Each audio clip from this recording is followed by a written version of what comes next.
Yeah, let's do it. All right, everybody, welcome back to another episode of the Shop Chivalry podcast. I'm here with my guest today, Miss Sarah Beaugez. How are you? I'm doing well, thank you. And so you dropped off this book for me, and thank you. Signed it and everything. Encounters Off the Beaten Path, a book of Southern short stories. So you're an author, right? Right. What else are you? I'm a retired physical therapist. Mm-hmm. I was a mother I still am a mother, obviously, but I raised 3 children who are grown and married and have their own. So I'm a grandmother as well now.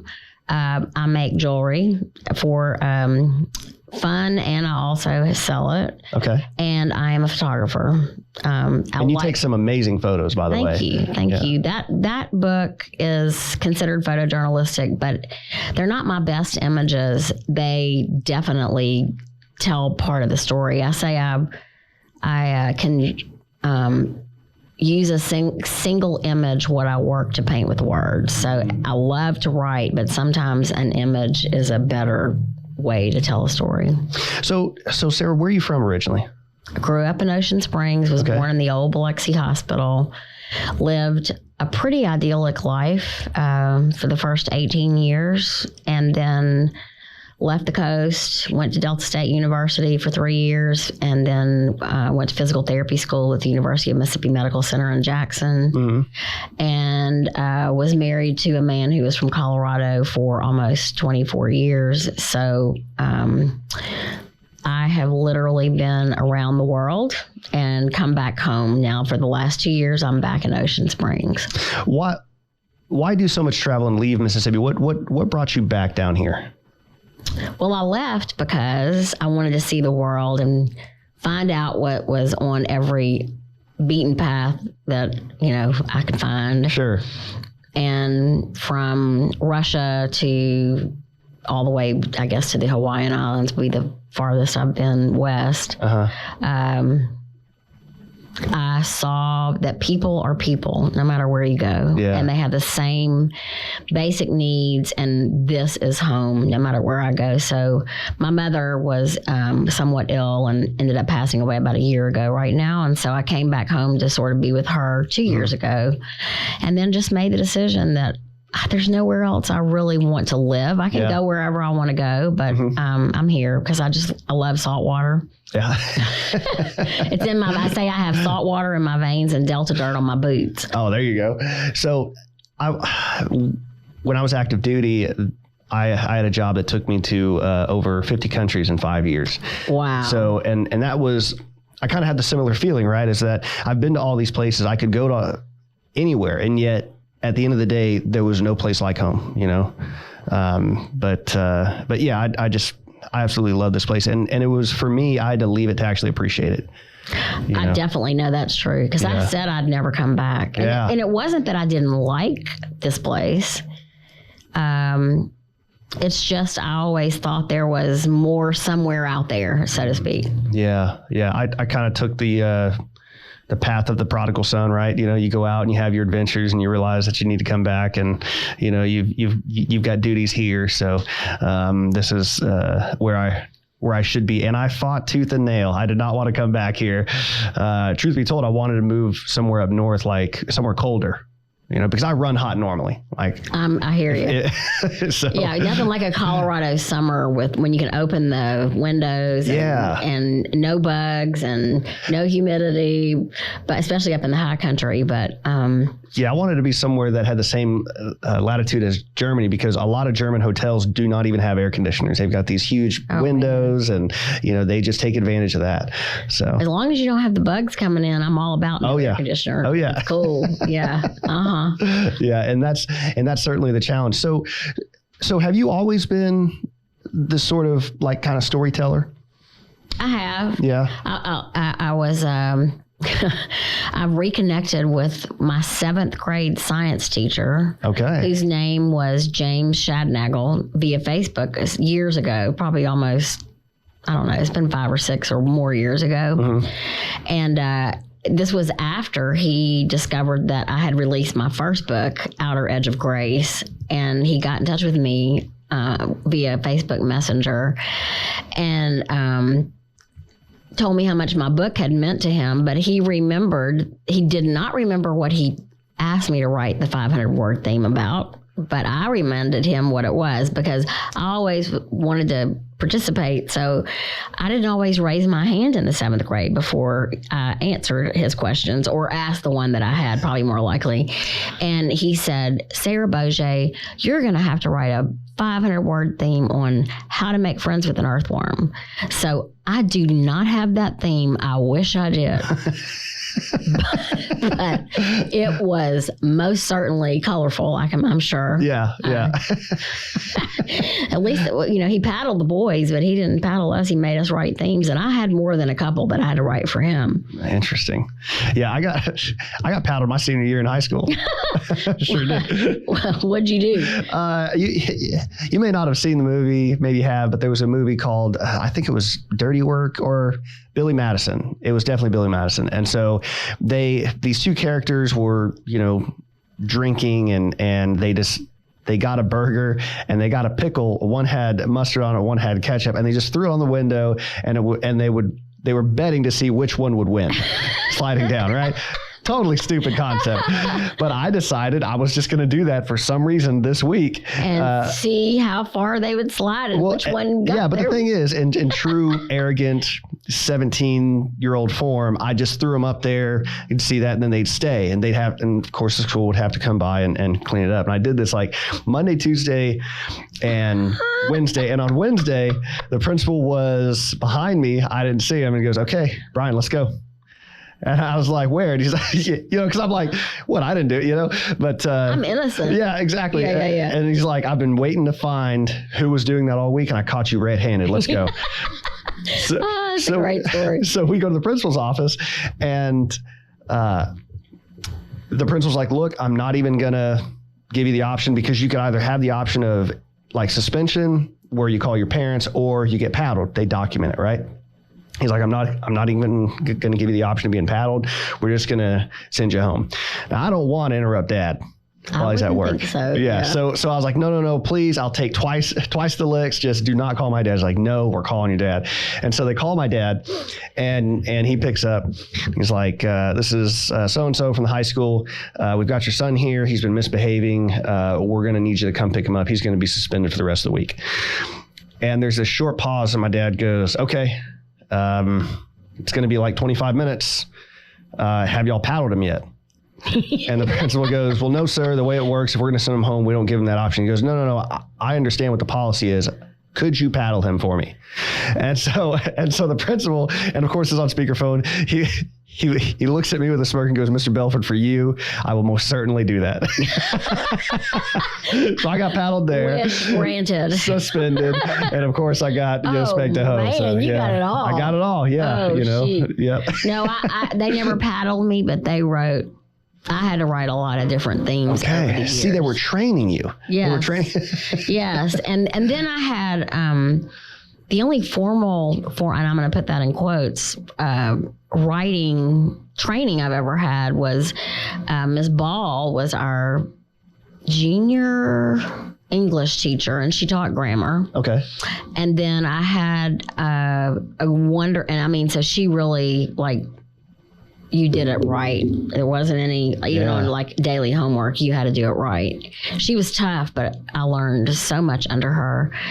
But then my freshman year, I had freshman comp with a Dr. Sullivan at Delta State, and I guess he must have seen potential. I don't know if he did to everyone what he did to me, but I'd go turn in a paper and he'd say, go back and take out about half the words. And it's kind of like if you've ever seen A River Runs Through It, where the dad was teaching those two boys how to write.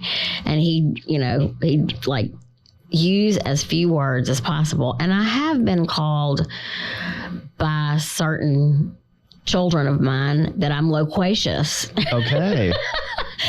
I probably am. And I'm a little bit flowery when I write. It's kind of my style though, but I work now to tell stories with as few words as possible. And that's coming a long way. So really? Yeah. Yeah. That whole economy of words concept. So excellent. All right. Well, so what inspired you to write this book, Encounters Off the Beaten Path?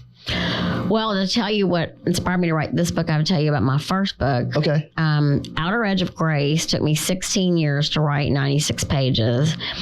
And I say it's a story of pain and loss and looking for what I will call little R redemption in everyday things, because big R redemption for me is what Jesus did for me on the cross. Okay. So little R redemption would be moments like this where I exchange thoughts, ideas, something that, some moment that makes me know that that day is meaningful. So the first book is about my son. My only son was born with a severe urological birth defect, and my marriage didn't make it after 24 years. And it was my girls had to suffer because of what happened with my son, but I would do it all over again the way that I did it, because my son is now 35 and living a great life, as are my girls. But there was a huge price tag paid for everyone. I mean, I wasn't perfect as a mother, and I wasn't perfect as a caregiver, but caregiving is a real, hard thing, no matter who you are, no matter whether so I finished the first book. I started writing, the first book for my son to help give him his memory. I finished for me and I published for other people because I believe that it's a very lonely job to be a caregiver. This book came out of my emergence from all of that pain and loss, divorce, bitterness, sorrow, of everything that I could have, that, in my mind, I was somewhat of a victim. There's no doubt. There's no other way to say that. This book was born out of my renewal of realizing everybody's got pain and loss. It's not that I ever compared mine to anyone else, but it was grab those moments where they're significant, whatever they are. So this book, every one of those stories, there are 19 little separate short stories in that book, with an image to pair with it, that were significant interchanges between myself and someone else. There's one story in there called something to do with an elevator, and it was literally an elevator ride talking to someone from the second floor to the first floor. Interesting. It's all of the stories in that book are significant because it made a difference in my day. And so I started looking for those moments of little R redemption where someone poured into my life simply because I took the time to listen. And so it's all about listening. It's all about, looking. I mean, if we don't look, then you might not see that rainbow. If you don't look, you might not feel the sand between your toes.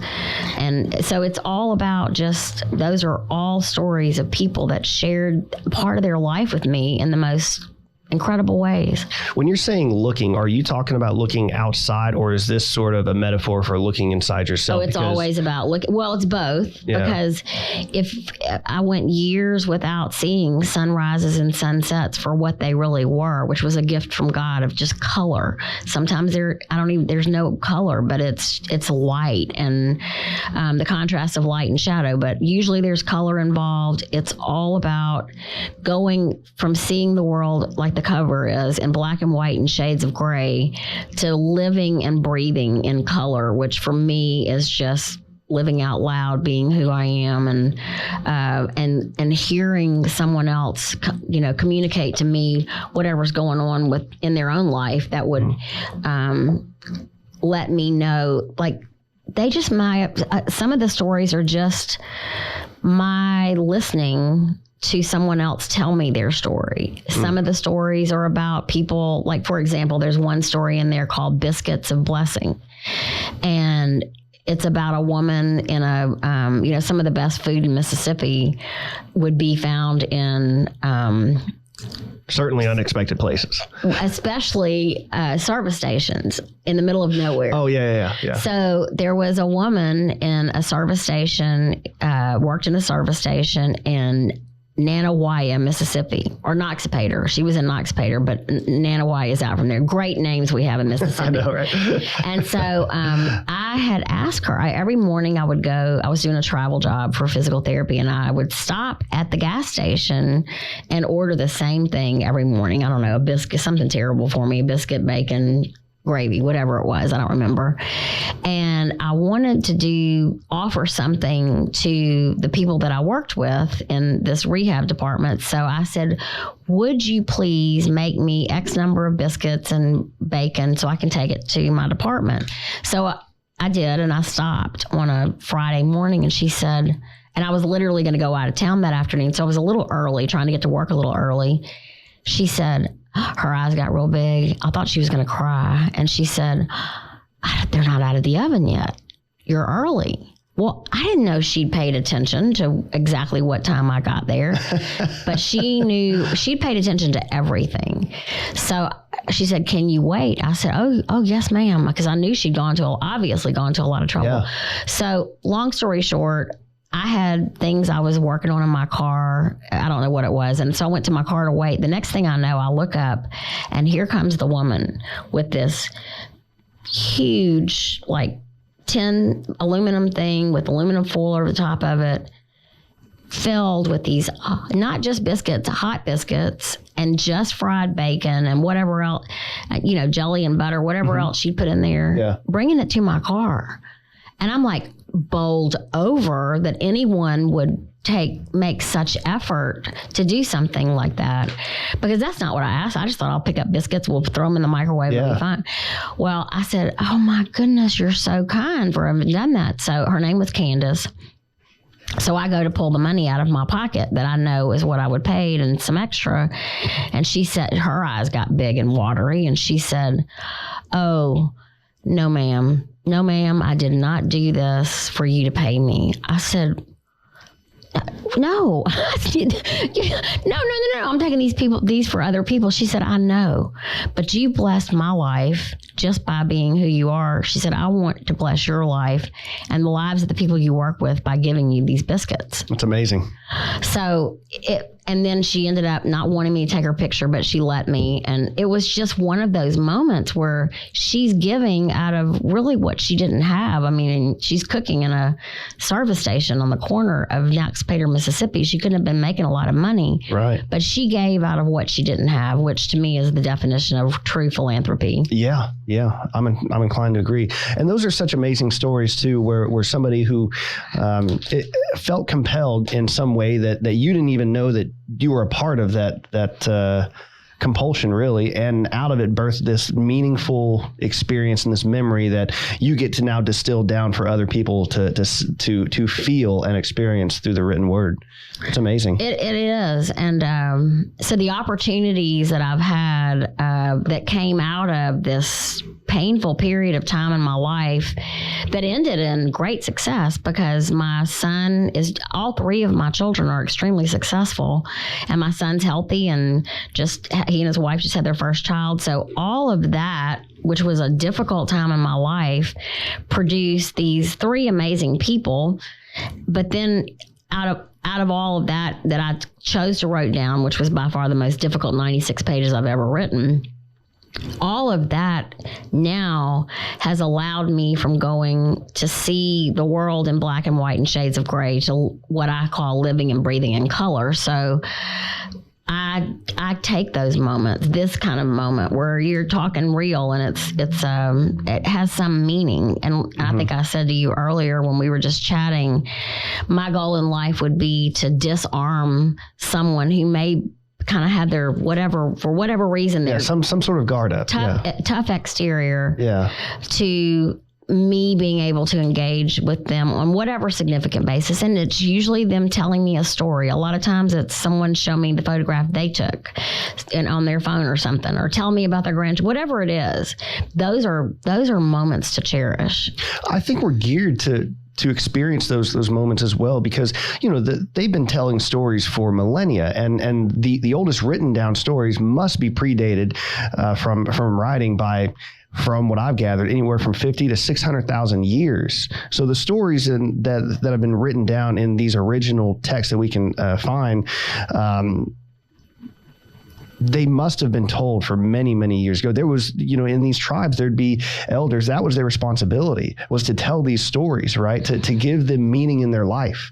They do it through maybe polytheism, or whatever, or through some sort of religious lens. But like the telling of these stories, they click with people. It means something to them. And so that's your role as a storyteller. It's what you're doing. It's fascinating. One of my favorite movies is The English Patient. And in that movie, it's a real complicated plot, which I love those kinds of things, but it was based in the World War II era of time in Northern Africa.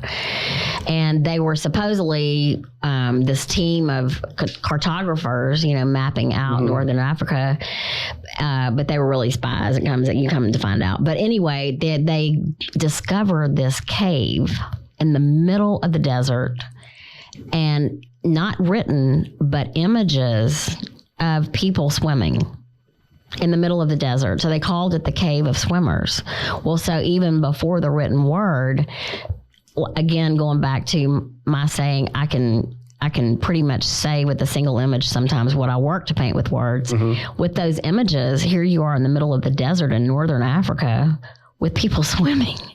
So that in and of itself was a story that was passed down. And so many stories, like you're saying, and people have told me, because I love to listen to other people tell stories. Yeah. Sometimes, usually in that book particularly, I always start out with where I am in that particular moment. And that's usually an entree for someone else going into telling me their story. Gotcha. Yeah.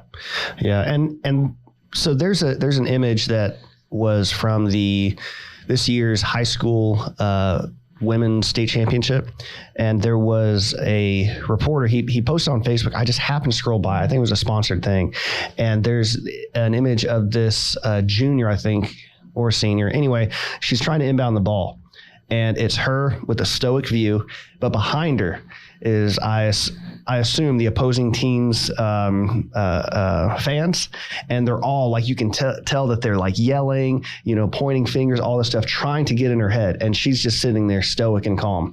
And I found so much power in that image. I called the guy and bought the image. Yeah. Wow. Yeah. It's just it's going to be the first image I put up here in the studio, but I'm going to get it blown up. It's just it's such a great image. I'll show you afterwards. I'd love to see, and show you what I get out of it, because I don't want to go into detail because they can't see it, right? So, but yeah, it's so important. That is the images are a story, and of course it's locked in time. You've captured a moment in time. What do you get out of photography that you do? Interesting question. So I entered a photography contest this week for Smithsonian Magazine. Okay. And in order for me to come up, I'm not going to tell you every single image that I shoot is significant, but for me, if I'm going to take the time to get out with my camera and capture something, there's always a story behind the image. Well, for this particular, I've entered other contests before, and I'm primarily a landscape photographer at this juncture. However, I'm also, because I am a storyteller, and we were going to talk about my cotton project, Cast Nets and Cotton, this kind of good segue. I have been out in cotton fields or at shops or in the tractor with many different farmers or growers. Also included in that project is the cast nets part of it, which are the people that farm the water on the coast. And so when I'm going through literally hundreds of image files, thinking, because you kind of look at what they're looking for within Smithsonian Magazine, it's telling a story. So I pull these images where I was out, for example, in a field. I'd been in the tractor cab with a guy named Joe Grossman up in the Delta, and we're just trucking along. He's young. He's probably younger than you, and all of a sudden, we were doing just fine. He was spraying his cotton, and then all of a sudden, there was a noise that was not normal. Well, I got to capture him getting off the tractor, looking at this big piece of metal that had come off somehow. He'd hit something, whatever. And I get him with this emotional connection with him, doing this and finally kind of going, well, that's just all part in the day of a farmer. I've got to get off the tractor now, go back to the shop and weld another piece of metal to go back on this tractor. Those are the kinds of things I love capturing. That usually I'm alone and I'm capturing something that I think to be beautiful or significant, whether it's a pelican being silly or to me, or a beautiful cotton field. But I love being able to capture the emotion of someone in the midst of whatever it is that they do, and I've done that quite a few times. And there's so much going into a moment like that. I worked on a farm in North Texas when I was in the summer of my 10th grade, which is obviously the way a sophomore wants to spend his summer going into his junior year. But there's a lot of that. So, I mean, I can think and, without having the image to look at, it's an inconvenience. Like just sticking with him, it's an inconvenience. It's going to cost him money, if not time, for sure. Depending on other things in his day, it sets them back, or these are things that he can't get done today. He's got you on the tractor too. There's probably a feeling of a bit of embarrassment, and who knows how he normally reacts to those things. Well, so he's got to manage himself too, probably. And of course, he said a couple of ugly words, and he said, "Oh, I'm so sorry, I did that." And I said, "If you hadn't have said those ugly words, I might have thought you were really abnormal."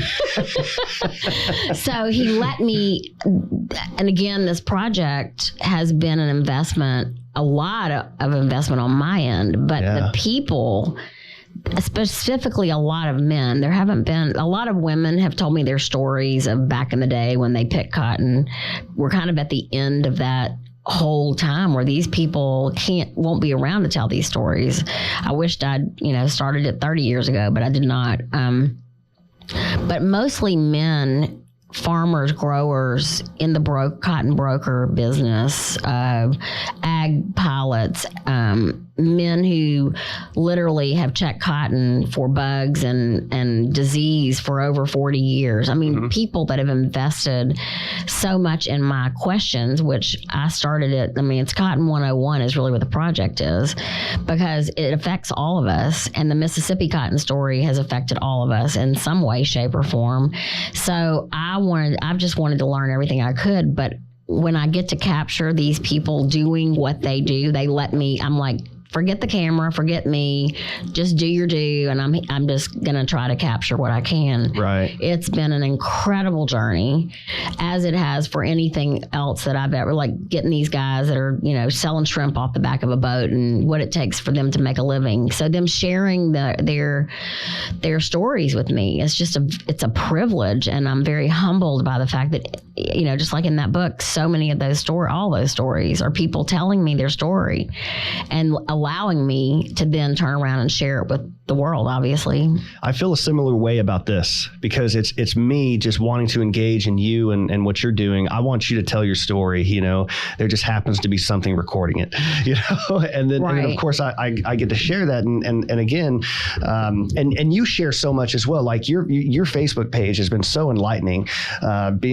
The stories that you tell on there, going through these different towns. There was one story of a town, and we're going to get back to the book for sure, but it just reminded me of this, and I forget the small town, but it was a booming town, but then the Mississippi River shifted and it became a ghost town. Rodney. Can you talk about that? So the Mississippi River shifted. Is that like the Mississippi, big river? Like the Mississippi River is it's an entity in and of itself. Okay. That defines so much of our nation, not just Mississippi. Yeah. And it's an entity which I knew nothing about growing up, because it didn't affect me. I mean, I didn't understand rivers or lakes. I knew about the bay and the Gulf. Right. But I didn't know anything about other bodies of water. And everybody wants to be on some kind of water. Yeah. Well, I believe, and I'm going to get my dates wrong, but Rodney was a major port on the Mississippi River, north or south.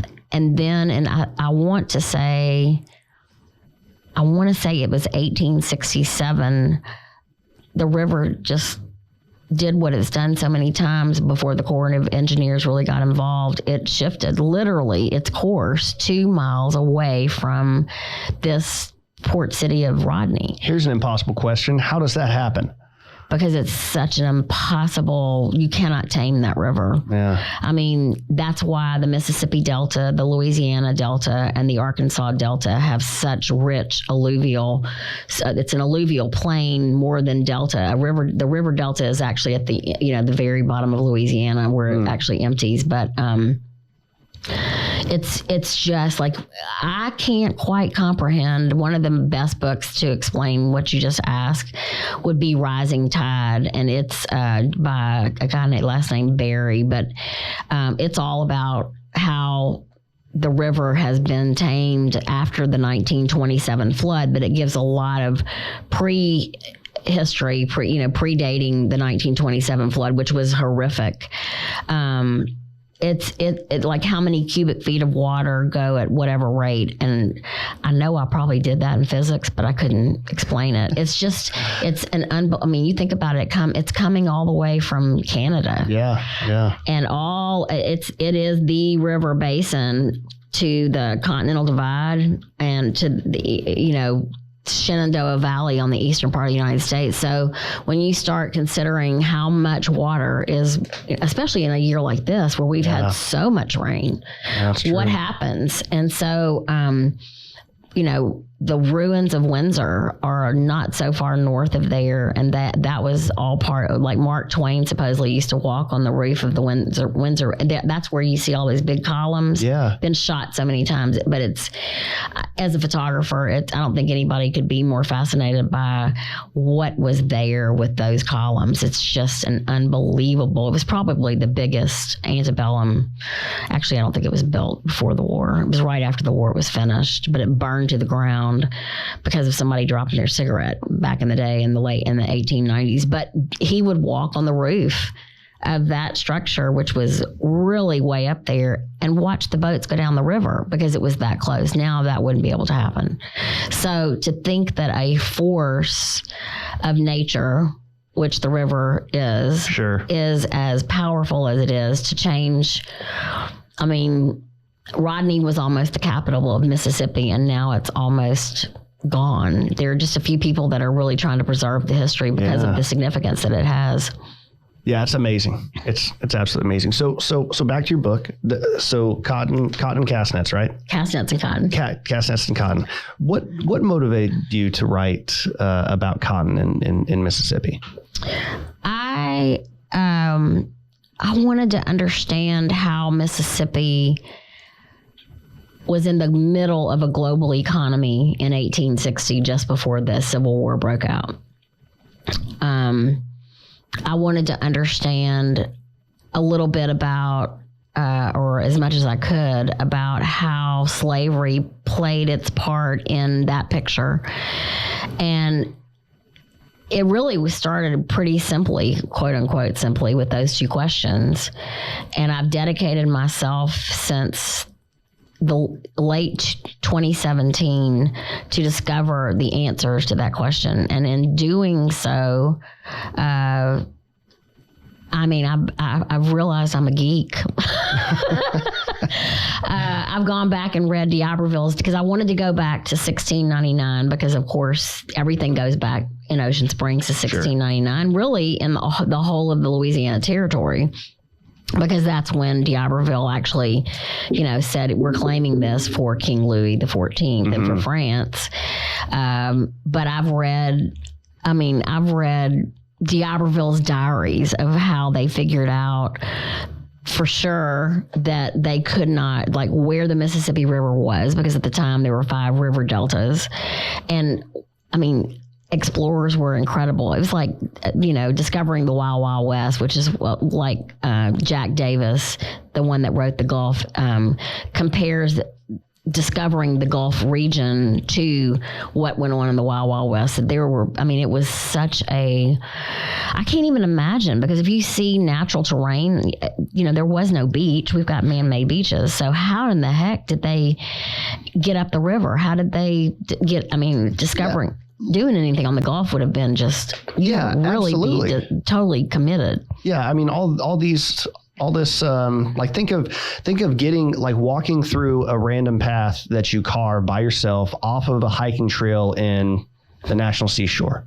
Like, you're not easily getting through that. There's vines, everything else. There's poison ivy, poison oak. Oh, by the way, there's brown recluses, there's black widows and brown widows. That's a thing.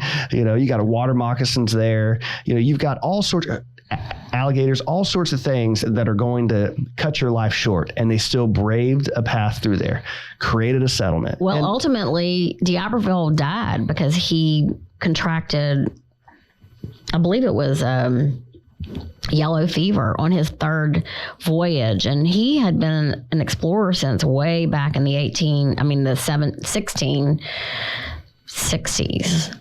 And what is really interesting to me when you start looking historically at this region is that from 1682, when LaSalle came down the Mississippi, no one had attempted to ever traverse the river going up.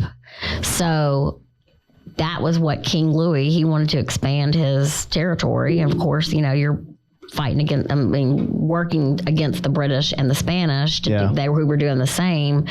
And so in 1698, King Louis D'Iberville went to France, and King Louis said, okay, I want you to go over there and, I want you to go down that big river again and figure out where you're going to start a settlement at the base of the river, because they knew it would be great for trade and for expansionism. And so they go. And from all that I have been able to gather with the research I have done, there's no mention of them sounding the Biloxi Bay. However, LaSalle, okay, so let me go back. LaSalle in 1682, when he came down the river, had left unknowingly a letter of kind of authenticity that he indeed had left it with one of the indigenous peoples along the river. So no one knows that letter's there. So when D'Iberville is commissioned to come back over here in 1698, he goes, I don't know, where we're going to do this. So he goes back to France, gets more money, and then he, along with at least 400 other men, are commissioned with five boats, two of which in 1699 or late 1698 were anchored out on Ship Island. Well, they left in two big canoes to go find the river and a place to build a settlement. Mm-hmm. And because of the 5 river deltas, you couldn't know that it was or wasn't the river. Yeah. So D'Iberville et al. Start going up the river, and they finally get to a place where there was an indigenous tribesman who said, well, look, here's the letter, because they didn't know if it was the river or not. They didn't know what it was. They didn't know it was the Mississippi or some other river. Right. So the indigenous tribesman hands a letter that LaSalle had written almost 20 years before and says, this is the Mississippi River. So then they go back down and go, there's no place down here, because it was the sandy soil and everything at the base of the Mississippi. So that's when they came back and went out from Ship Island and came into the Biloxi Bay and ended up saying, okay, we're going to do Fort Marlborough here in Ocean Springs. Yeah. Which this is actually, I think, in that book over there, but talked about how they landed there and they called that area Biloxi.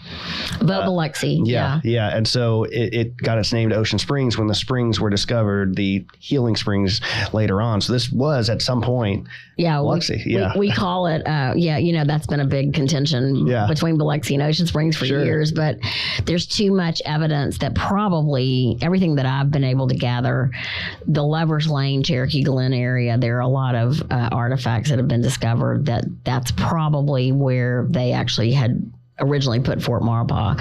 But in reading all of, not all, I shouldn't say all, but a good bit of D'Iberville's diaries, and it obviously had to be translated into English, how they lived and from day to day, and what they ate, and really, they're only, I mean, they would, one of the things I remember was they would put lard in a pot of boiling water, and that's what they ate. And unless the indigenous people happened along, or as they went along, and they gave them, dried bear meat or dried whatever, deer meat or whatever, I mean, it wasn't a glorious thing. No.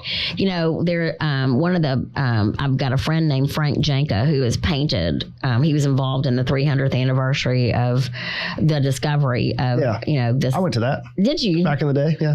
Did you? Okay. Yeah, well, yeah. This was between France and, did you go to France? No. This, you're the celebration. Yeah. Down in I have a down in picture of Biloxi. me somewhere wearing an Indian outfit. Oh, okay. With my little white skin. We had all this paint on us, but it was a lot of fun. But Frank actually was involved with a 50-person continuum from the coast, and then there were 50 people from France, and I can't tell you what where the exact place was. But Frank painted several different renditions in his head of what it would have been like, and he recently gave me a signed print of something that he had done with them coming ashore, and you can see what the Biloxi or Pascagoula Indians kind of hiding in the brush, and just a great picture, literally, of what it had to have been. I can't imagine how primitive it would have been. Yeah, for sure. So anyway, all of that to say, how did that have anything to do with the cotton story? They brought cotton and planted cotton when they started Fort Maurepas, and they had 150 men that they left, and within 2 years, 75 of those men had passed away from disease or starvation. They just couldn't make it. Sure. They brought corn as well. Well, they shipped all those guys to Mobile, but a few stayed. So that would have been D'Iberville's third voyage. In that third trip, there was a man, and I'm going to get it wrong. I think it wasn't the Krebs. It's where the Krebs family originated, and the Krebs family built what is now known to be the oldest, and it's dated via, I think I'm going to say this word right, but don't hold me to it, dendrochronology, which is looking at the age of a given piece of wood. Okay. And there is what used to be the old Spanish fort, they called it. Now they call it the La Pointe Krebs house in Pascagoula. Mm-hmm. And that came out of one of the explorers who came back with D'Iberville on his second journey. And that now is the oldest known structure in the whole of the Mississippi Territory, even before Natchez. Really? So the coast, and they had a working cotton gin 25 years prior to Eli Whitney's in 1793. Yeah. So our cotton story on the coast is as significant as the cotton story would be off the coast. Yeah, that's incredible. So I can definitely see the motivation. I'll say this. So the food around here that's famous, shrimp, crawfish, oysters, flounder, mullet, all that stuff, they're all bottom feeders. And it's almost as if people back in that day were just so desperate for food. They're like, look, we'll take it to bottom feeder, whatever, and we'll just try and make it good. And they did. And that's exactly what they did. They did. In a place that was unforgiving, in a place that had many things out there to kill you, and of course the bugs, and of course the weather was terrible. France for most of the year is a pretty nice place to be. Yep. Yep. So yeah, it is just absolutely incredible. So the cast nets part, back to your question. Yeah. Sorry. Don't mean to interrupt, but, no, you're good. But the cast nets part of that story comes from the fact that the Krebs family, La Pointe Krebs family, grew cotton, we know we have knowledge of records exist to support the fact that they did in fact have a working cotton gin, which tells us that they were growing cotton somewhere in North Jackson County, probably, or the bottom of Georgia. I'm not sure. I don't have any ability to find that out. I haven't been able to get that question answered. But if they were growing cotton, ginning cotton, and they have a spinning wheel in their museum, then we know they were spinning cotton. Someone then was getting that spun cotton and making nets. So all of the cast nets, scoop nets, any kind of net you want to come up with on the Mississippi coast that was used back in the day until the early 1950s was manufactured of cotton. Really? Yes.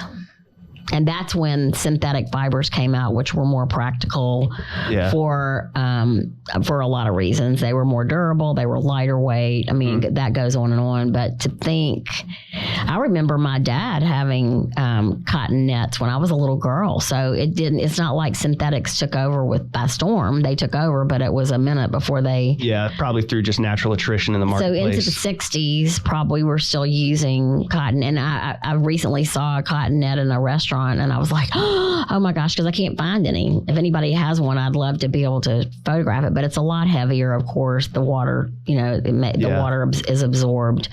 But it's an incredible story because then into the 1800s, my family was farming cotton up in central Mississippi.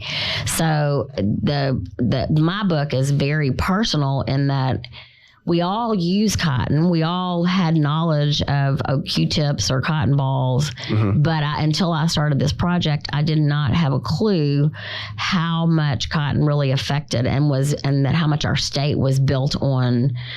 That's how we got to the center of a global economy in 1860.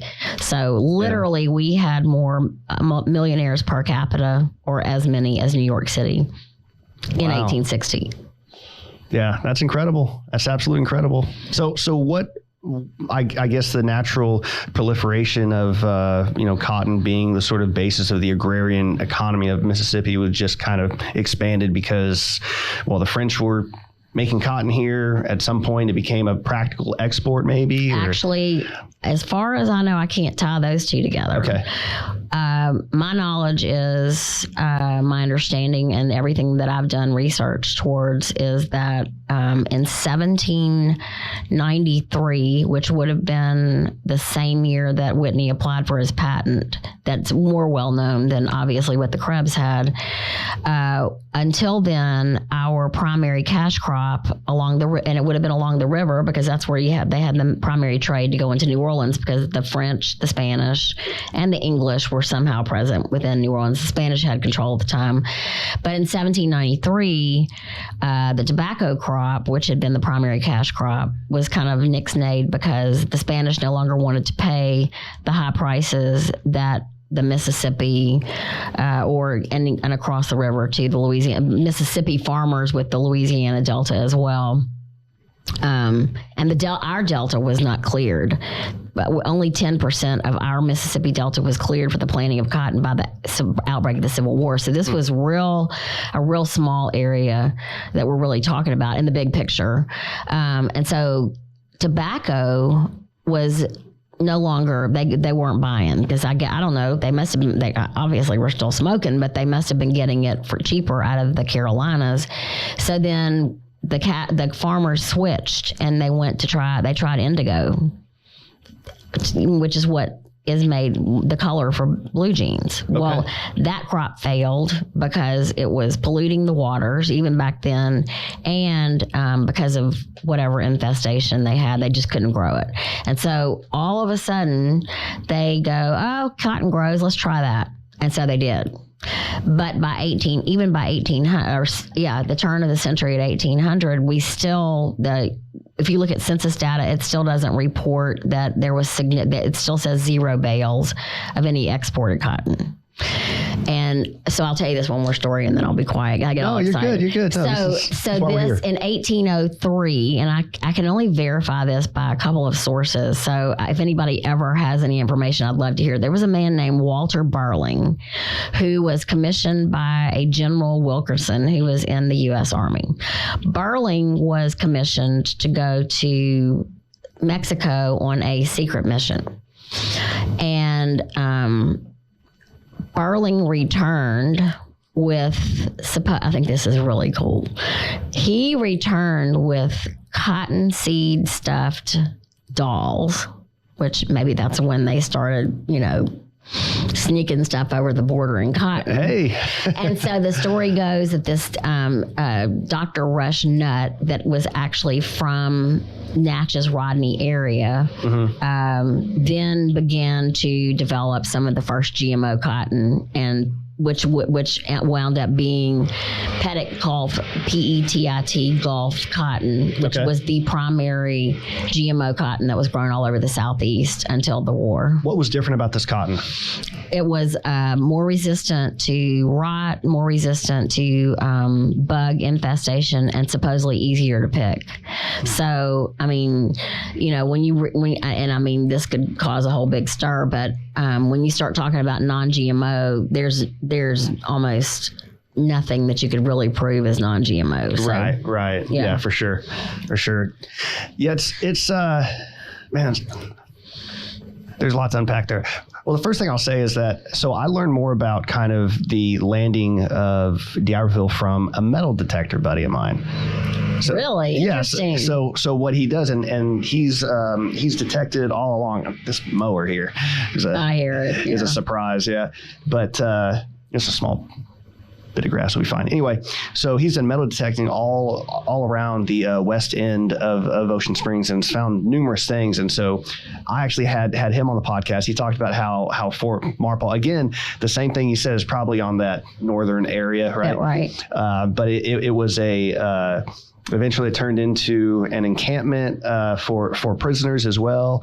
Had apparently a lot of different uses throughout the years. So, yeah. Well, Fort Massachusetts on Ship Island was a prisoner of war camp during the Civil War for slaves that, for whatever reason, had to be, I don't know any information other than what I just said, but the big guns on Ship Island were some of the first, if not the first of their kind. And don't ask me anything about a gun because I don't know too much, but it supposedly spun the turret? Cannonball. The turret did spin, but supposedly the cannonball were able to, it's a better trajectory maybe if the whatever the spins. Yeah. But they never used those guns until after the war was over. So I find that to be very interesting as well. And so there are all these stories of what happened on Ship Island and slaves that came in and raped and pillaged. I don't know. I mean, there's all kind of lore that, some of it could be provable, some of it may not be, but I just love the whole possibilities of what kind of, I know Fran McNabb is one of my high school senior comp teachers, literature teachers, and she writes love stories, and one of hers is based out on Ship Island during that period of time. My goal right now, and I'm having a hard time making this happen, is to get a group of pro photographers along with myself to go out to Ship Island on a moonless night and shoot the Milky Way and light paint the fort from but the Gulf Islands National Seashore has been not so willing to help so much. So because you have to be able to have permission to get on the island, and because it is a park. But I've got quite a few really great photographers who want to help me make that happen. It's just about the challenge, and we give the image to the Park Service, but it would be the challenge to do it. I wanted to use it in my book because I feel like it's part of the whole story of D'Iberville coming forward, even to the Civil War. Yeah, for sure. Yeah, that sounds like an amazing project, and I do hope that you get to do that. Maybe so. Yeah, whoever's at the National Seashore. Yeah, there we go. Well, I think it's higher ups that I need to get permission from, and I can't get to those people. They're a little higher than I am. Yeah. We'll give them the image. Right. Yeah, I mean, it really seems like a win-win for them. Okay, so where else does that story go about cotton? So to start, with why do I even care about agriculture when I'm a Coast Girl, is kind of lead into what my current book is that I'm working on. While I have not found a publisher for the Cast Nets and Cotton book, I hope I do, because it's really a story worth telling in word and image. And it may be two different stories, one in text and one in just image. But that all starts because I fell in love with a farmer when I was 18 and left that farmer at 20 telling him, you're not enough of a spiritual leader for me, only to feel guilty for those words forever. And had to tell him I was sorry at 50. Mm-hmm. And it ended up that I had a torrid affair with this farmer in the Mississippi Delta. That book has been written as though it were a diary, and now I am fictionalizing that book to say, what do you call it, to protect the innocent? Yeah, sure. So that book is going to be called Diary of a Paramour in the Mississippi Delta. And it's a great story. It's a story, again, of if you don't have a little bit of pain and loss, you can't have a great story. That farmer died, and I've had to since apologize to all the people involved, because I'm really, I start out telling how I became a Christian when I was 7 years old and how much my faith means to me. And I can tell you with surety, God does not include adultery in one of those things that he is going to honor. However, it happened. And the people that were most hurt by that story, and I've had to ask for forgiveness. So, and that story comes out of, he taught me everything that there was that he could teach me about every row crop except cotton. So then I got really interested in learning about that. Yeah. Okay. Makes sense. So when you're looking at this story about cotton in Mississippi, inevitably you've got to talk about race and slavery that has to do with, because it's widely understood and part accepted. Of the story. That the cotton industry was built on the backs of slaves.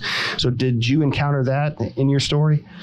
I did. Mm-hmm. Actually, one of the first things I wrote and delved into with zest and zeal for wanting to know the truth was, did white people pick cotton too? Because statistically,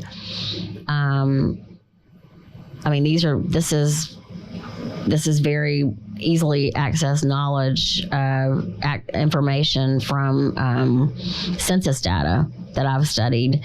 So, and I've also studied the Constitutional Congress in 1787 and what was going on then with the whole story of slavery. So if you go back that far, when the Constitutional Congress was written in 1787, and it was 55 men who basically holed up in the Philadelphia, Pennsylvania courthouse, which came to be known as Independence Hall. They holed up from, isn't that the right word? I mean, you just, from, it sounds not right. I want to say held, but it's hold. From the middle of May in 1787, and this, of course, was after the Revolutionary War. Right. So 55 men from May, June, July, August, almost 4 months, were just every single day in that place hammering out what they wanted, how they wanted to build our country. Because if you and I've had to go back, and you may know this, maybe not, maybe your listeners do or don't know, but when we declared our independence from England, we no longer had to pay taxes to a tyrannical king in England, but we were not united under any flag. Right. So when the Constitutional Congress said, okay, we've got to bring us as United States of America. That was I can't even imagine how difficult it was and what these men went through on trying to form a republic under, in a democracy, which they're different. I'm not going to try to even get into the difference in those two terms. But what I was going to say is only 39 of those men signed the Constitution. Included in that whole deal, it came down to what we were going to do with slavery. And South Carolina and Georgia, or North Carolina and Georgia, were the only two true Southern states besides Virginia. And they were the two states that said, we're not signing if you don't include slavery. Well, men like Patrick Henry and Thomas Jefferson and Benjamin Franklin were not present for that whole Congress, which to me is just like, that's unbelievable. You mean any part of the 4 months? No. Okay. No. Jefferson was in France. Patrick Henry, and he didn't believe in slavery. Patrick Henry didn't believe in slavery. They both had slaves, but they didn't believe in slavery. And then, so it's a weird position to take then, right? Isn't it though? Yeah. Isn't it though? So, but again, a contemporary writer just recently said to me, what were they going to do? Free their slaves and tell them to go get a job when, they're a generation out of the jungles of Africa. And here they are it would be like when you start really putting that, like you and I were talking about earlier, putting those kinds context of the times. Absolutely. Yeah. Then what could they do? They were trying to do the best that they could for the people that, we know people were ugly to slaves, but not everybody was. There would have been a mass uprising if everybody had been horrific to there just would have been no way. They weren't chained together to work in the fields. I can't explain all that. I know chattel slavery is wrong, and we all agree on that. Yeah. However, when you look at the context of 1787 and what was going on, we already had 700,000 slaves in this country. So when they decided to let that, and to me, it was under the cover of darkness that they said, okay, that's the only way we're going to get anything passed, because tobacco was a big cash crop in North Carolina and Georgia at the time, as well as Virginia.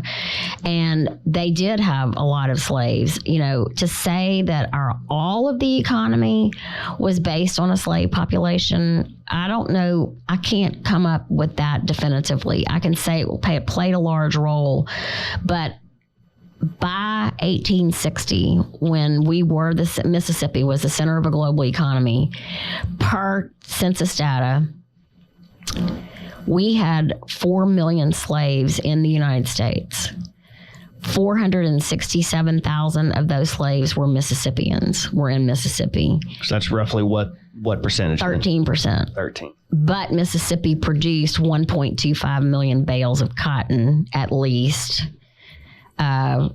In of the 4 million total bales produced, which is about 33%. So where is that number made up? The only thing there's nothing specifically written, but in doing all of the data research that I've done, the only way that I can make those numbers work is to say there were a lot of white people, probably yeoman farmers that picked cotton as well. An interesting fact that I find in everything I read is that New York City was the capital of the South, because 35% of all cotton revenues ended up in New York. They were the ones that were New Yorkers, and the business center in New York were having the slave ships built and sending them out. So we as a nation were responsible for enslaved Africans that belonged to people. So I've listened to read and talked to many historians who know way more than I do. But when you look at the hard data, it's really difficult to make any sense other than there were a lot of yeoman farmers. As a photographer, I'm always like, where are the photographs of the white people and the black people in the field? Is that what's missing? It's grossly missing. Yeah. But as a photographer, I can only assume, and this is totally an assumption, that it just wasn't as good of a shot to get white people in the middle of a white field. I don't know. I wonder if maybe they didn't want to be. photograph because it was a scourge. That's very large. Because what I've written for the book, the piece that I wrote for my book, Cast Nets and Cotton, is called Human Ownership, the Unspoken Scourge of the Constitutional Congress. So for me, when I look at, and this is data, this is not me, this is me repeating and citing data from other people. We were all responsible for America and slavery. It was not a Southern thing. It wasn't a Mississippi thing. Mississippi didn't even become a state until 1817. We all need to take responsibility for what happened. And then we all need to join together, have conversations, which I was telling you earlier. My cotton story and what I've learned about cotton and slavery has opened up a million conversations with whites and blacks alike. And I've never had anyone not be willing to talk about it. It's just and it's like, let's have a conversation. Let's just talk about it, get it on the table, and then go from there. And so it's all about people being willing to discuss issues. Doesn't matter what it is. I mean, pick any hot topic, abortion. I mean, they could be political, but really when it comes down to it, it's people at the end of the day. It's about how does this issue affect you as a woman? How does this issue affect you as a black person? How does this issue affect somebody else with mental illness? Whatever it is, it's always about talking about something and throwing down what you think might be true and coming together and how does that make you feel like you're doing? Yeah. Well, and I can understand that even having the conversation, the assertion of that whites pick cotton, and if we can accept the notion that whites pick cotton, we might even be able to accept the notion that maybe they pick cotton alongside blacks and slaves. Well, it's a fact. Yeah. And I mean, a lot of the stories that are dying, which is why I'm so passionate about telling this story. It's not just about the slavery story is part of the story, but it, like I said, it goes all the way back to D'Iberville and when cotton was introduced. And then this is a stat that I find staggering, that in 1760, 90% of the world's textiles were made of wool. By 1860, before the outbreak of the Civil War, 90% of the world's textiles were cotton, with a 99% reduction in cost, because once the gin became readily available, and that did happen with Whitney's application for a patent, it took a delinter, a good delinter. There are about 6 to 8 seeds in one little, not a bowl, but one of the... I'm going to get all my nomenclature bulb wrong. Like a bulb of cotton? Well, the bowl is the whole thing, but one section of the bowl, I can't pull up that word, but there are about 6 or 8 seeds in each section, and in each bowl of cotton has 4 to 5 whatever sections. Whatever those are, yeah. So if you think about, if you've ever, it's really interesting to try to separate the fiber from 6 to 8 seeds in each section. So a day. I've actually done this. So I went and grabbed cotton. We drove by a field in Georgia, and I had never seen one. And of course, probably shouldn't say this, but so I pulled over, went over and grabbed some and just kind of looked at it. So you were trespassing? Don't say that. Rather ask permission. What do you call it?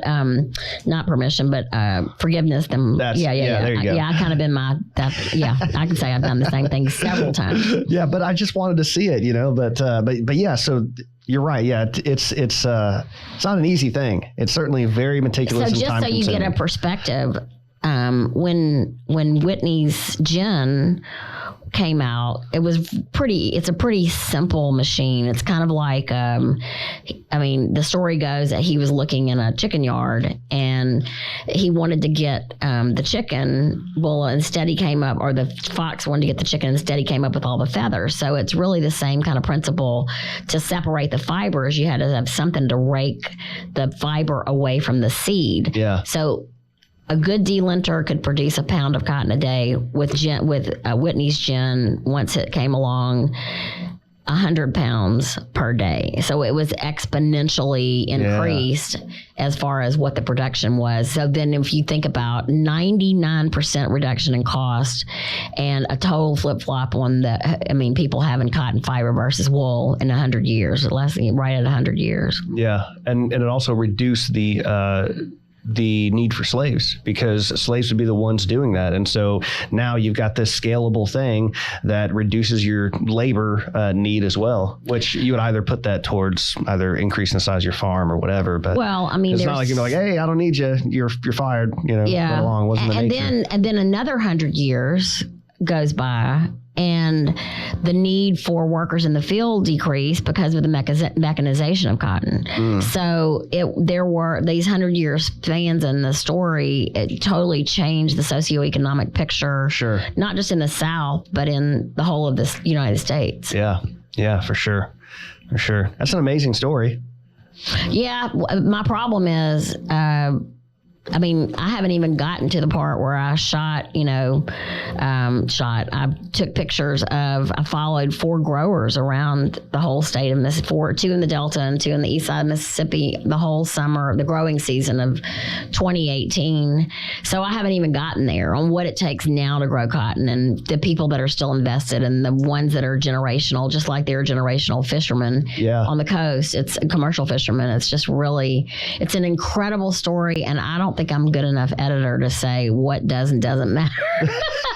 I wish I was, because I'd probably have it finished by now. Everything's significant to me. All of that story is. Well, and that's the thing. Like, while I was running yesterday, I had a thought, just a random thought about history and what is history and what is its utility, because there's this, seems to be a movement of silencing these stories in history. And history to me is kind of like, at work, we have these thing called continuity binders, right? They exist to say, hey, this is what works. This is how we do X, Y, or Z, to be in compliance and avoid unnecessary pain, right? It transcends any person in that position.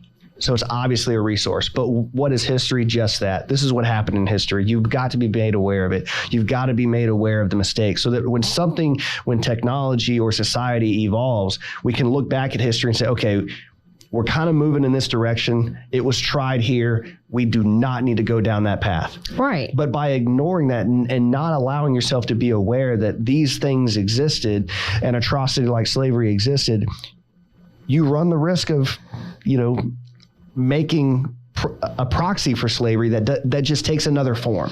Well, I look at it. I think they're calling that cancel culture. I think there are a whole bunch of terms. Yeah, a bunch of terms. A bunch of different terms, and I'm not going to say I pride myself, because then it sounds pretty haughty, but I do attempt on a large scale to listen to the whole picture. By and large, it's not a secret I'm a conservative for most things. Mm-hmm. Yeah, same. But I have been called an open-minded conservative, so I try to. I don't want to put that wall up right there, or I want to be able to hear what the other side, whatever that is. It doesn't matter if we're talking about politics or any part of it. But history is history, and Shelby Foote. I was telling you earlier about his 1,000,000-word work called The Civil War, which was made into a documentary by Ken Burns back in 85 or 87. I don't remember which year. It's incredible.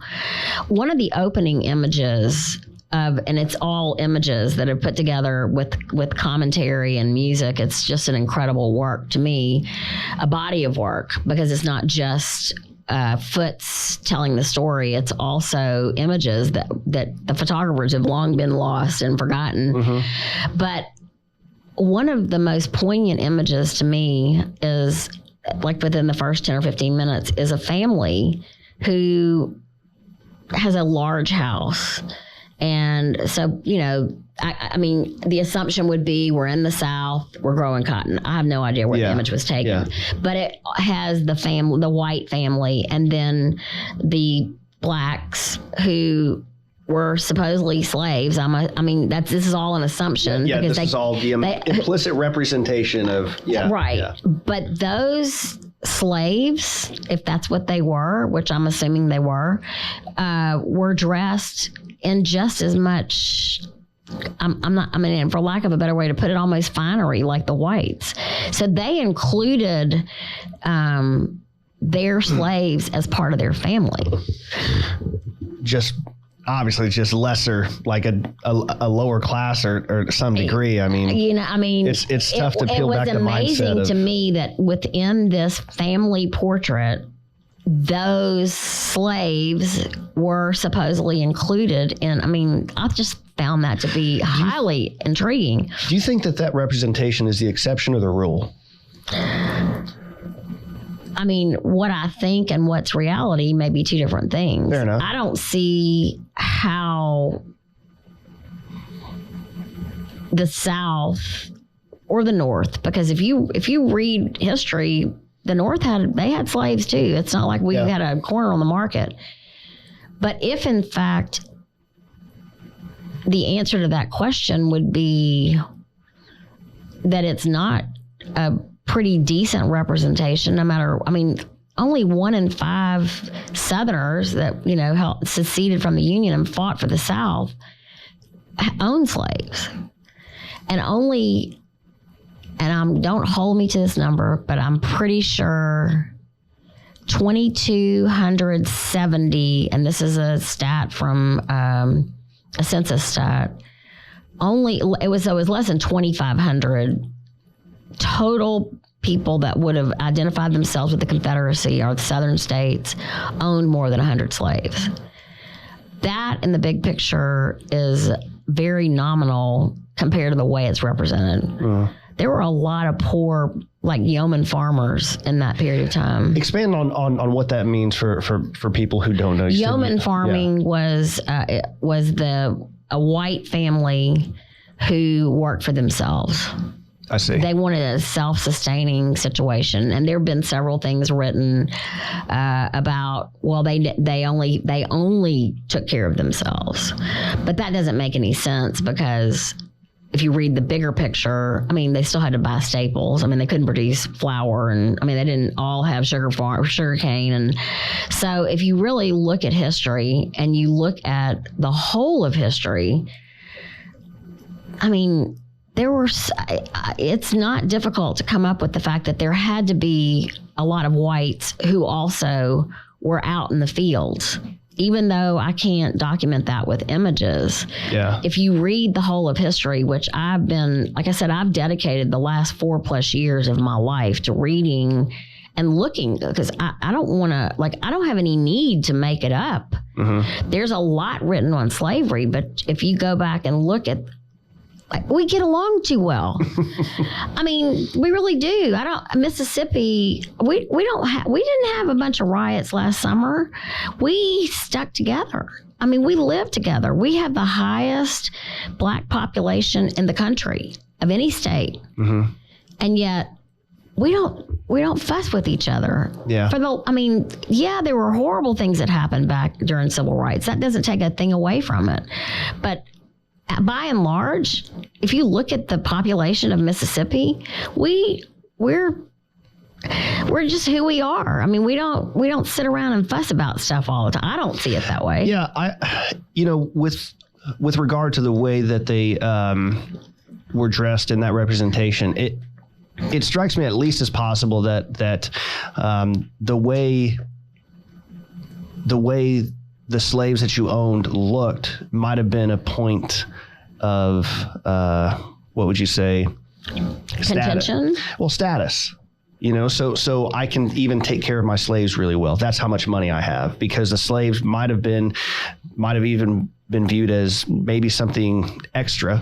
And so by dressing them nice, you were showing off to some degree, what they look like. That's a possibility. Which, it's no different than keeping up with the Joneses with a nice car, right? In my opinion. Again, I haven't seen this. I can't answer the question. Yeah, I don't know. Of course. I just know from a stat standpoint that there were white people in the fields too that are not represented with images until, like, I've got a few that were represented up in Sunflower County in Mississippi in the 40s and the 50s. Yeah. Because there was a project up there where they had pretty much an all white community. They 40 acres and a mule is what it's called. But where white people were given 40 acres, a mule, and a couple of fruit trees, and they had to figure out. So they had large families. So cotton is a very labor-intensive crop. Yeah.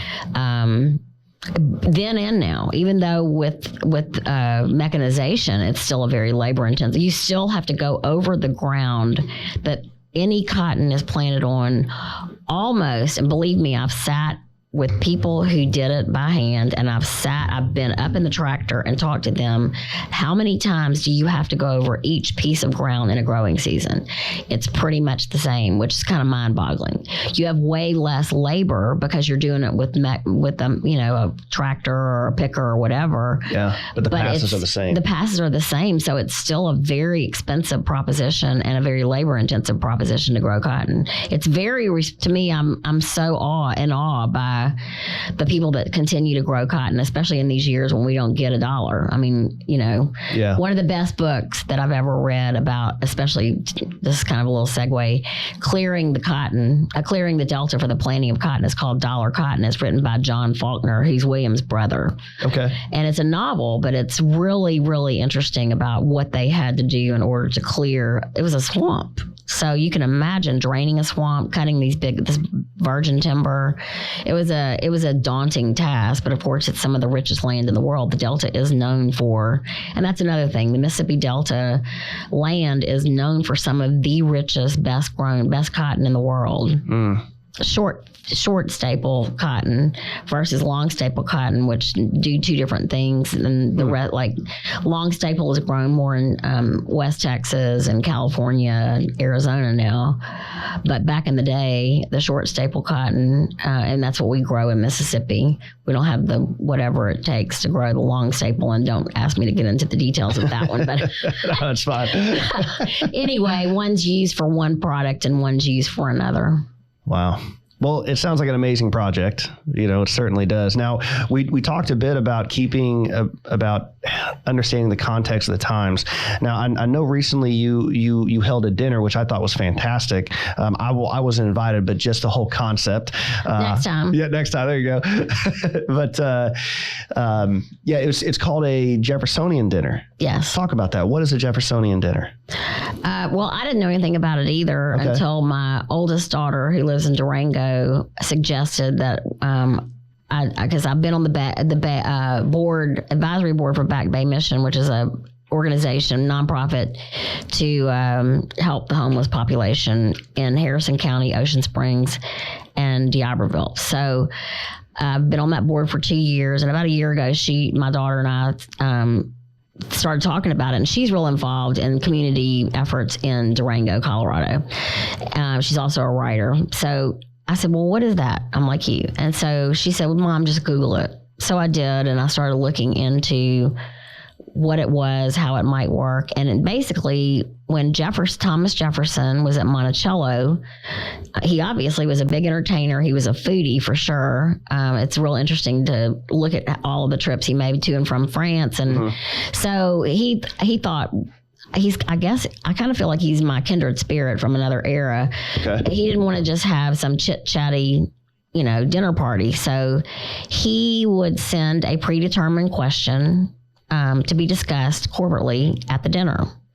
So I thought, wow, that's my kind of thing, because I've been to a lot of fundraisers, and sometimes people never even want to talk about anything. Yeah. They just want to chit chat or look at their phones or whatever. And I'm like, oh my gosh, no. I want to get to know somebody. Yeah. So anyway, the predetermined question for this dinner was, what is a weed? It is, and it's a quote from Ralph Waldo Emerson. What is a weed? It is a plant whose virtue has yet to be discovered.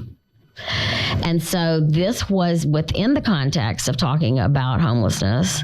However, it was a general question. So I live in a little bitty house, but I have a really great screened-in porch, and a lot of different people and businesses were involved in my being able to put on the dinner, because it was a really nice dinner by my choosing, because that's what I wanted to do. So many things were donated, but we sat down and had I had sent out, a lot of emails were sent out of me telling what the schedule was going to be. And I had an image of some weeds that I had taken a picture of 10 years ago in the Delta. Beautiful. So it was interesting. Everyone came prepared to discuss what is a weed, a plant whose virtue has yet to be discovered. And so all in the context of homelessness, but it wasn't necessarily, it was really about the discussion, about getting to know the people that were there, community involvement. And I think probably one of the most significant answers to me was a weed is one of the first anything that shows up after something devastating, like a fire or a hurricane or whatever you want to say. Weeds pop up long before anything else, before the azaleas come back. Sure. And I just thought how significant, and since all the monies went to Back Bay Mission for the people that attended, and some other people that couldn't attend but were wanting to write a check to help the situation. Homelessness and this is what Back Bay kind of goes on. This is kind of their mantra that, we're all one step away from being in a position where we don't have any place to live. So if you think about COVID and how many people lost their jobs, or you think about somebody's house burns down, or going down the list of a devastating event in someone's life, what's going to come back first? It's going to be the strong and the ones that want to survive and the ones that are capable, no matter how pretty or not they are. Yeah. So if you think about the many, many vets that are homeless, thank you for your service. I know you told me you served, and so many people have, and yet come back with horrific PTSD or, some other physical injury that keeps them from going back into the workplace. And that's going to be your highest percentage right now, especially on the coast of the homeless population. So we need to recognize, and like I said, this image that I had, this big print that I had done, they're beautiful, but they're a nemesis to the Delta farmer, these weeds that I had taken a picture of. So what do we do with all of that when it comes to the homeless population? I'm real passionate about it because that's what I've always been about, is trying to help somebody. Can't always do it, but I can do whatever I'm capable of doing to raise awareness or, give. I've donated a lot of things, photography or jewelry over the years of my books, to nonprofits for, silent auctions or whatever. I don't have I can't write a big check, but we can all do something to help whatever it is we're passionate about. In this case, it was the homeless population in this area. I had no idea it was such an issue. Until I was interviewing candidates and getting a little more involved in the Ocean Springs elections, and I heard that this was just a common topic to come up. And quite frankly, I had to actually look.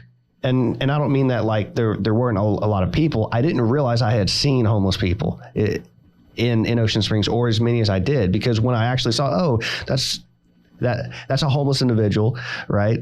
But I had known at that point that I'd seen them before, but I didn't recognize homelessness as being a problem. Does that make sense? Yeah, I think that's, we can only see what we want to see, and usually perhaps I didn't want to see that. Well, I don't think any of us do. Yeah. But I started hearing people go, "What? I don't think it's that big of a deal in Ocean Springs." I'm like, right around, just any time of the day or night. I love milk. And every now and then I get a hankering for a cookie at like a ridiculous time at night. So I'll just go do the cookie dough and then think, oh, shoot, I don't have any milk. So there's a place in downtown Ocean Springs that I've been several times to get my gallon of milk. Mm-hmm. And almost without fail, in the middle of downtown Ocean Springs, there's at least one or two people either lying on the sidewalk or sitting on the sidewalk with their backpack, obviously with nowhere to go. And I used to close my eyes and go, there's some, they just don't want to work. Or, I mean, I used to justify in my own mind why I shouldn't help. Sure. Then I started giving money. Like, just not that much, but a couple dollars, thinking, oh, they'll go get something to eat. Well, then I was made aware that that's not always what they do, is go get something to eat. So then I remember a couple of years ago, I was in the parking lot of the Methodist church that I came out of on a Sunday morning, and this woman just all of a sudden appears like out of nowhere at the passenger side door and says she's hungry. I'm sure you've noticed that boat down in the bay, and, I really want something to eat. And I said, oh. So I said, well, I'll tell you what I'll do. And so I went to Arby's and, I don't know, got a gift certificate where they would have the ticket. Yeah. Talk to the manager. And I had already told her what I was going to do. Well, then I started thinking, well, that's not, she may or may not, because she said she had a bike, she could get down there. But that's not always the case. That's not always practical for the person on the street. So then I started keeping little snack bags in my back seat of, box drinks and nabs or whatever. And it seemed like a trite offering for me to do that. So then I started trying to come up with what is another way that I can do something on a larger scale. Well, I still don't have the answer to that question. Right. Well, that is the question. How can you do something scalable that's impactful, that's low cost and scalable, and being able to do something like support somebody's living situation. But if we're all aware, and we all are aware, I mean, once you become aware, you're culpable. It's no longer someone else's responsibility. Yeah. Then it becomes my responsibility, because I am no longer either blinding myself or choosing to not see or whatever it is. And I've made effort to, do X, Y, Z. My dinner was just it was a lot of work, but it was very much worth it to sit around a table with 11 other people. Have a meaningful discussion. Yeah. And, you don't have to have a Jeffersonian dinner about homelessness. You can talk about what is art. You can talk about what is light, make it up. But it just happened to be in that context. It was an incredible experience for me that I would do again. And I think it was very meaningful for all the people that were there. It was just a really interesting 2.5 hours where people were like on the same page. We didn't talk about politics. We didn't talk about what could or couldn't happen outside of there. We were talking on a one-to-one basis or with, 11 other people about what everyone was thinking about the topic. And so since then, I've become aware of a woman, for example, up in Birmingham, who it's really her passion and her heartbeat. She's raised like $3 million in less than 3 years to build a homeless shelter. Wow. And so that's what it's going to take, is buy-in to the fact that, yes, we do have a problem, and then effort to say, okay, we can no longer just ignore that this is an issue. We've got to be able to get on board with each other.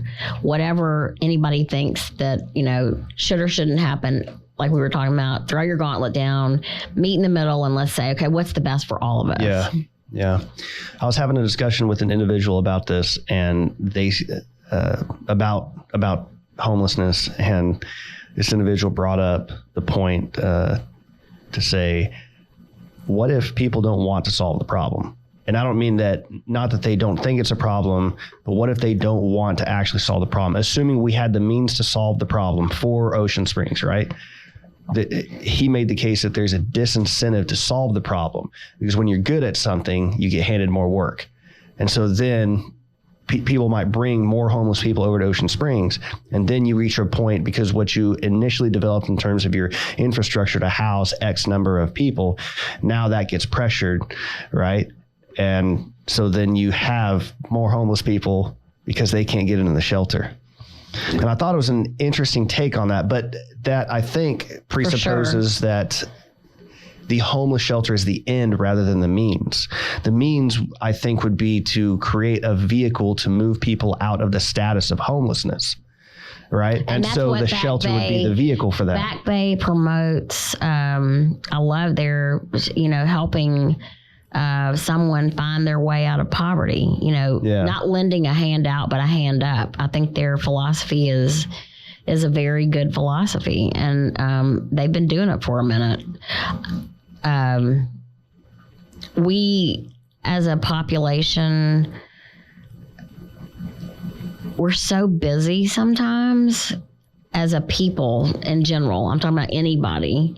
We want to, that's why, when I write something for any kind of social media or online article, they don't want me to write over 1,000 words. Nobody wants to read that. Yeah. I'm amazed when people do take the time to read what I write that's long and take the time to comment like you did on one of my posts about the Jeffersonian dinner. But unless and until we're all willing to engage, and I was saying that to you earlier as well, to work to disarm someone with whatever their barrier might be towards whatever it is. It doesn't matter whether we're talking about homelessness or we're talking about growing fruit trees or, something maybe that you don't know anything about, or like, I don't know about you. So I have to work to disarm you in order to engage you and for me to get to know you and where you are. Right. And I don't think anybody's scared of engaging because they do that all the time. They'll just do that, engage in conflict and battle. But it's the herd mentality that no one cares. Right. And so I think you're absolutely right. You've got to find a way to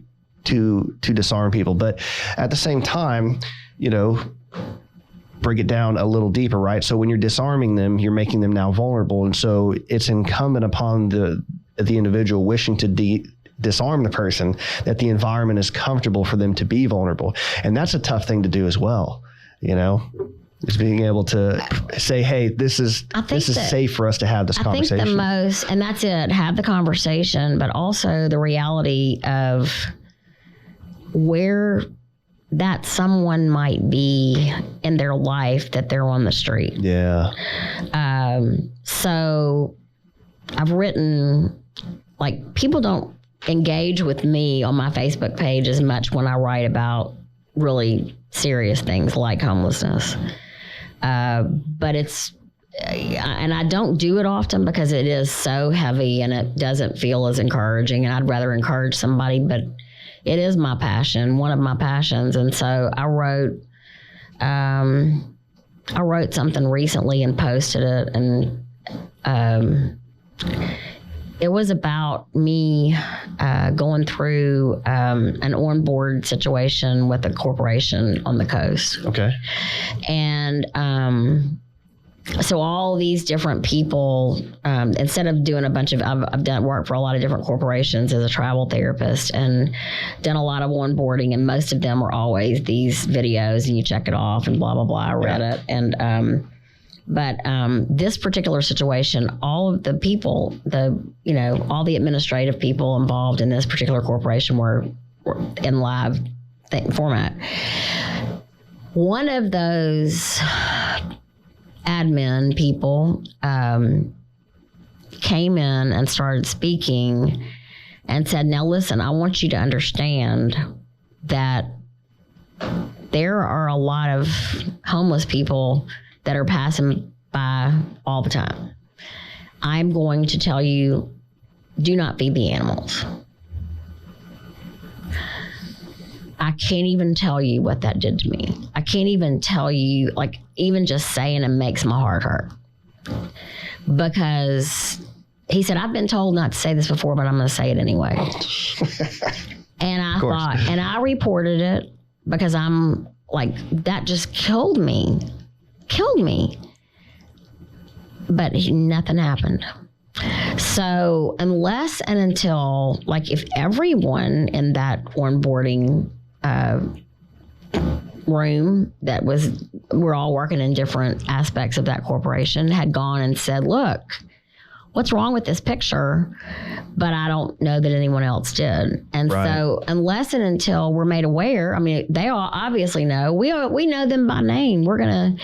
But then you say something like that, and I don't know, maybe he got his hand slapped, maybe he didn't get anything, but it bothered the stew out of me. Yeah.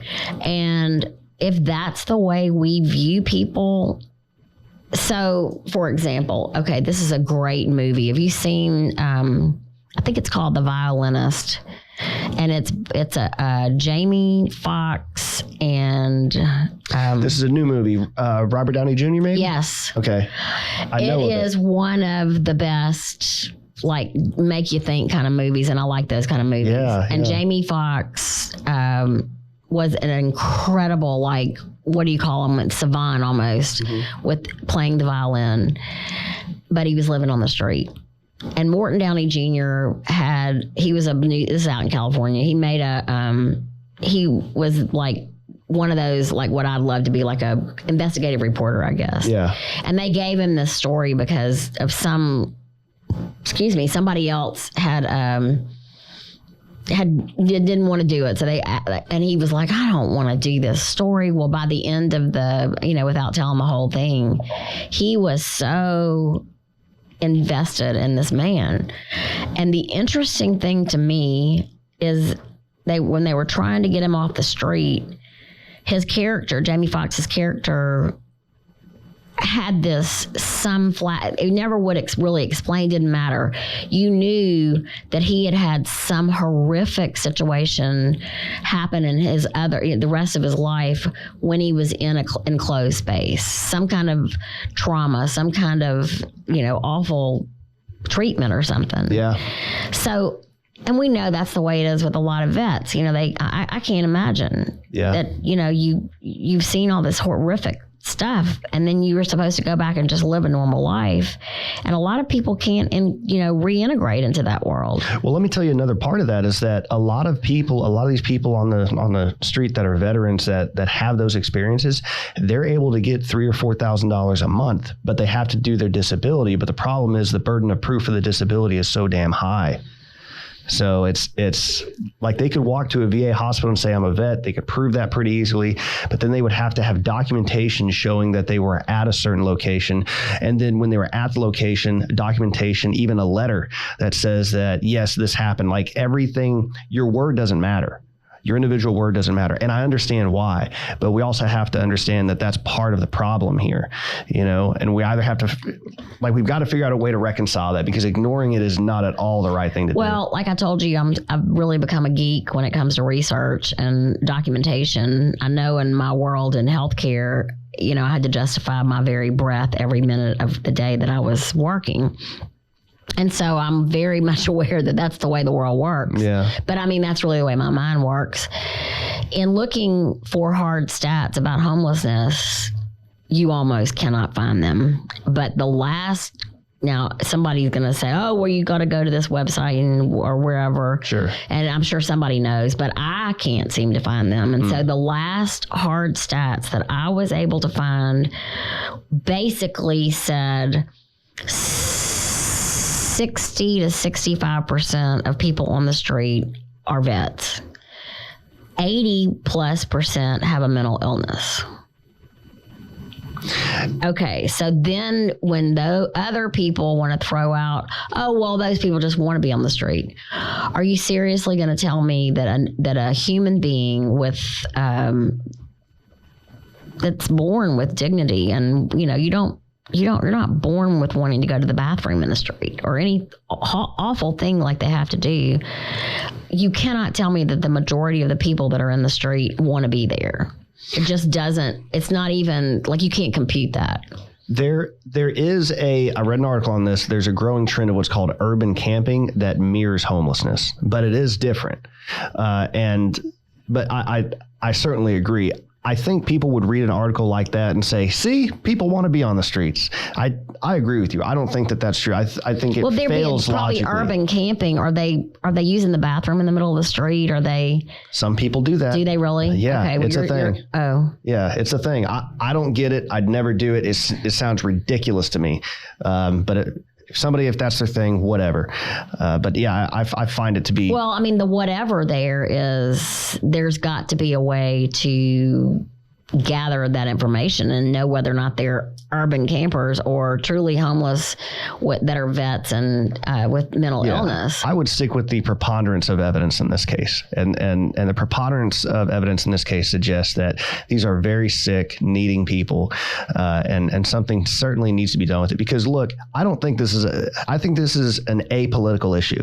Right? Absolutely. Because either you're left-leaning and you're viewing this from a sense of altruism, great, or be selfish from a business standpoint and say, this is not good for business. Either way, you come to the table, make a decision on the margin of your beliefs, and make a good decision to solve the problem. Well, and having said that, when I had my dinner, the number of businesses, not just in Ocean Springs, but mostly in Ocean Springs, but I had over a dozen businesses contribute in some way, shape, or form to the dinner. And then I had 11 people who were willing to come and write their check, which was definitely all those proceeds, $150 each, went to Back Bay. And I know one of the criticisms that I received was, why would you, and I didn't call it a 5-star dinner. It was a 5-star dinner, but that's not what I was promoting. I was promoting people getting together and doing what Jefferson did. Let's have a meaningful discourse, one person at a time, talking over a dinner. And someone criticized me and said, well, isn't it an oxymoron that you would have a 5-star dinner for homelessness? Why didn't you do beanie weenies? And I'm like, because it was at my house and I did what I wanted to do. That's also a cheap trick there. It's a logical fallacy. I think it might be ad hominem, the logical fallacy, but you're distracting from the point. You're making a caricature of the actual intended point. And that, again, that's dead on arrival for me. But, and my goal was simply to raise awareness. Mm-hmm. I mean, yes, I did say $150 donation towards Back Bay. And again, everything went to Back Bay, but there were so many individuals and businesses, not to mention what I did out of my own pocket and my own time to make that happen. It was a big deal. I probably could have done it way simpler.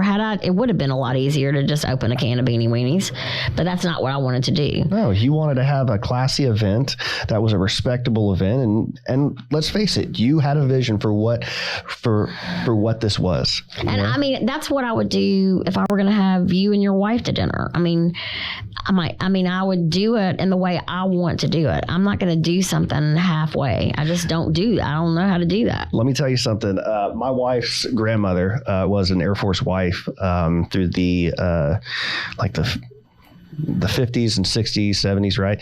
And so there's a book they read, they go to courses, and this is back in the day where how to be a military wife. Proper. Yeah. You had to be very proper. And she still has these books, and they're fantastic, comical actually, for everything that women had to do to support their husbands, even justifying that men had to be given time to go golf with their friends, that it was good for their career. It wasn't a woman's place to get in the middle of that. Ridiculous, but when she has a dinner, if me and Mary just come over and just drop by, she's clearing a table, she's setting out, silverware, she's apologizing if she doesn't have the right centerpiece. I mean, it's just, I get it.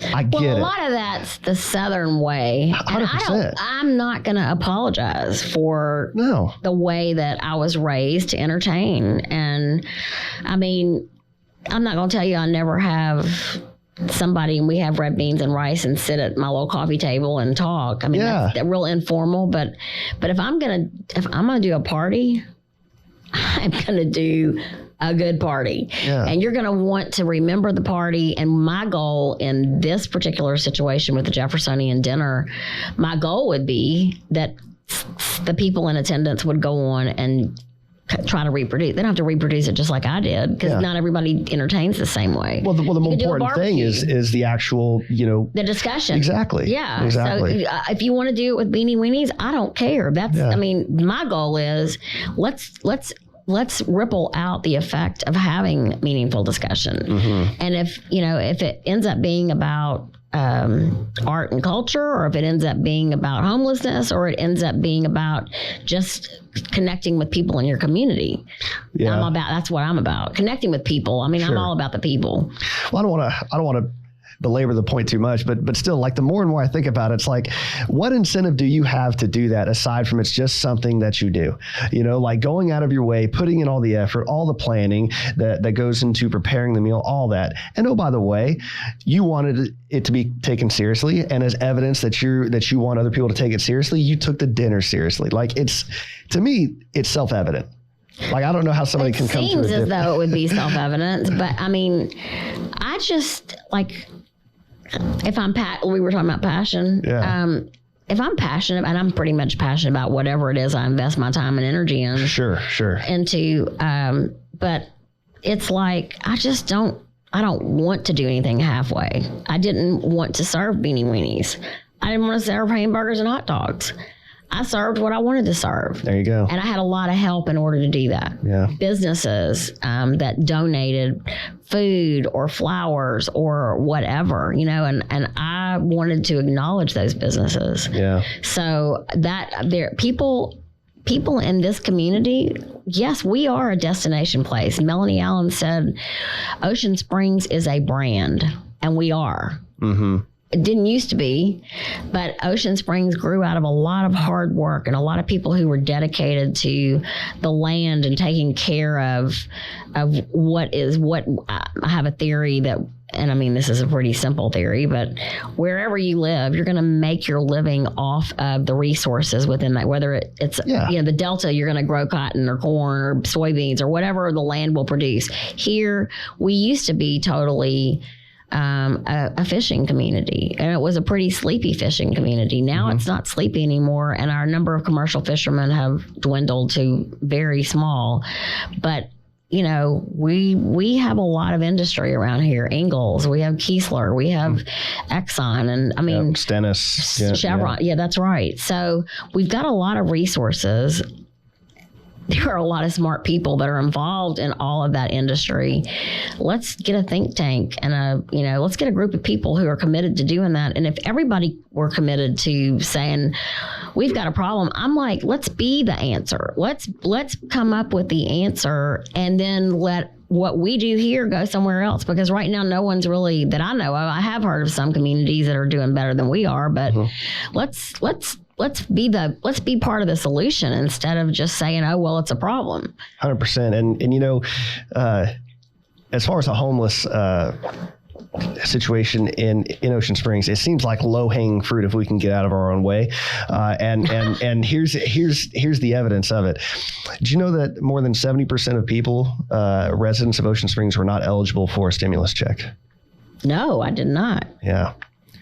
There's resources. Wow. Obviously. More than 70% of citizens not eligible. When you look at the price of real estate and what's going on just from a real estate standpoint in Ocean Springs, you know, we have first responders that can't afford to live in our own community, which is a sad thing. This is something that I brought up over and over again. And of course, now they increased the pay for the police officers, and that was, you know, long overdue. But yeah, I mean, I don't think I want people that, I mean, it's not that I don't want. Ideally, what I do want is people that are going to police and support their community to be able to live. Not that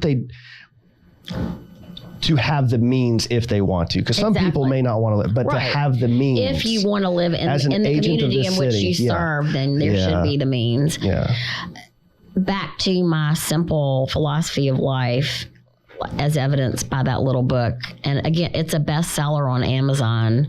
It was for a few minutes, but the simplicity of encountering people wherever you are. I mean, there's a story about me talking to a lady in the grocery store I've never met before. There's a story of me encountering a man on Front Beach one Friday evening when there was a beautiful sunset, or the little guy in the elevator in Jackson that was telling me about how he was getting his degree so he wouldn't have to be a busboy forever and ever. Yeah.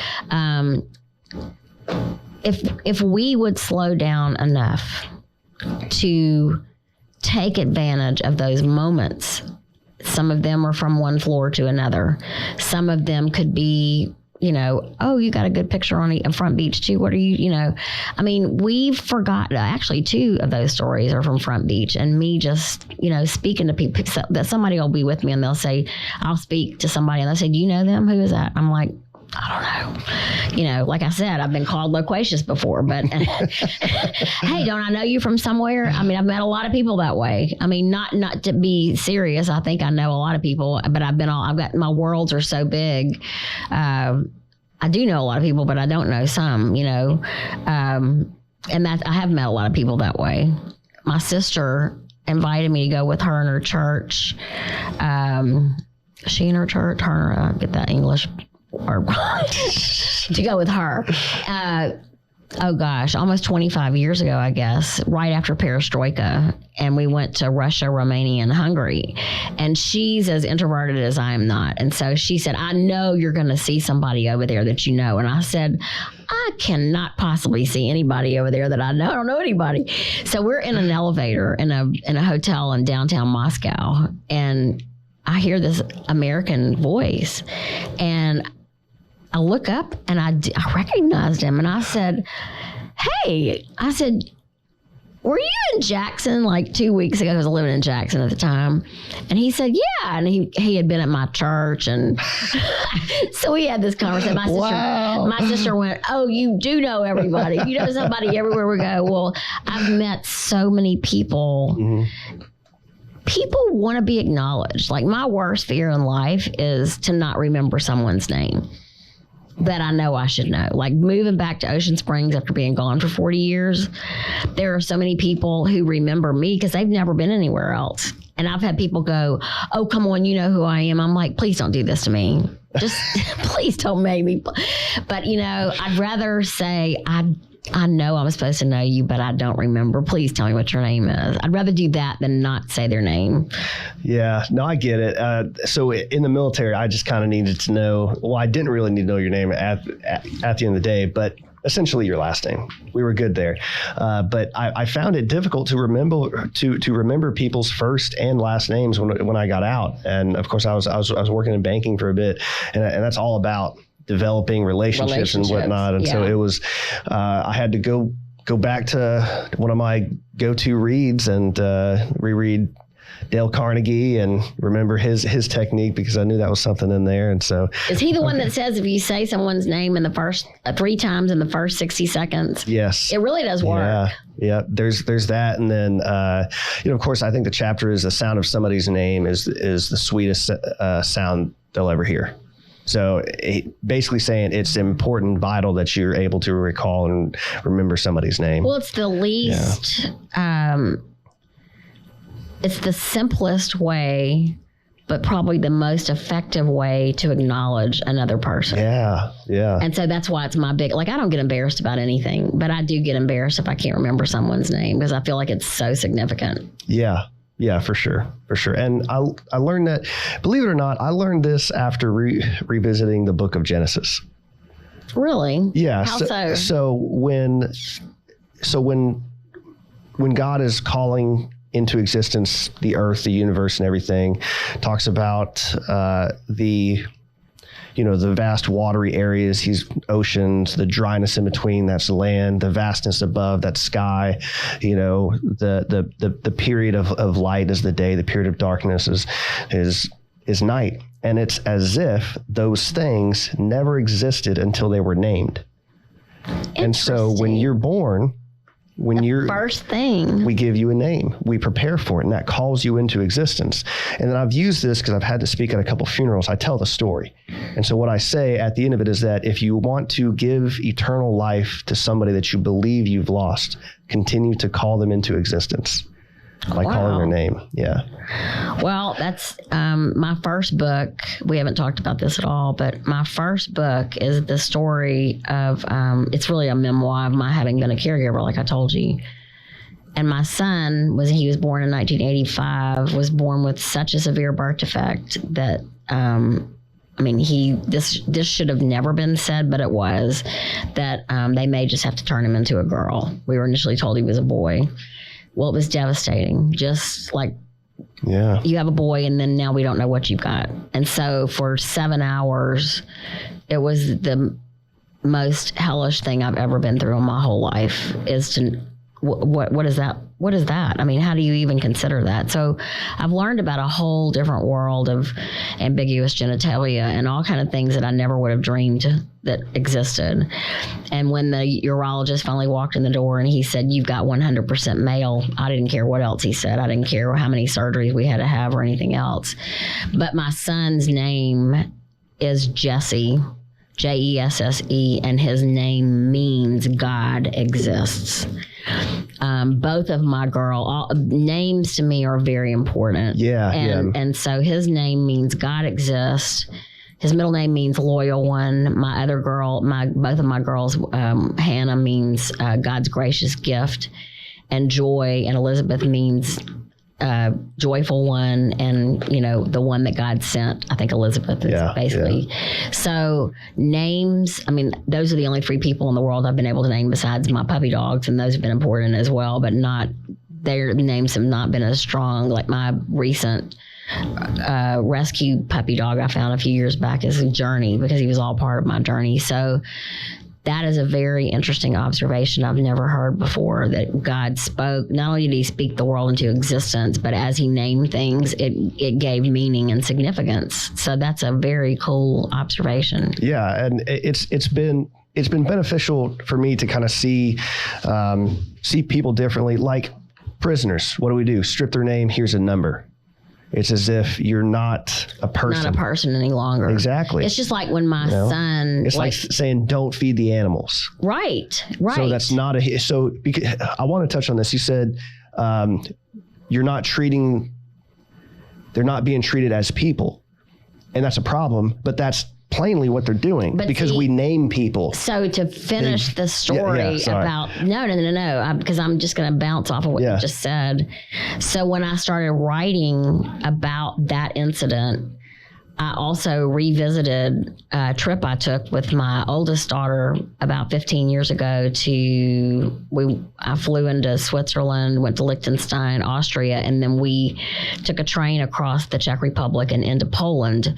Our end goal was to go to Auschwitz and Birkenau.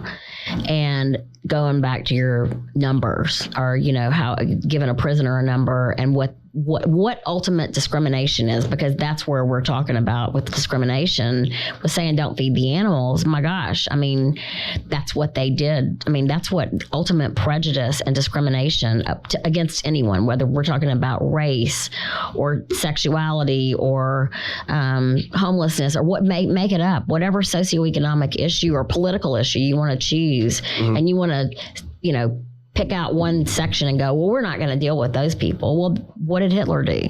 Yeah. I mean, ultimate Nazism is just, well, if you don't, it wasn't even about the way someone looked. It was what their heritage was.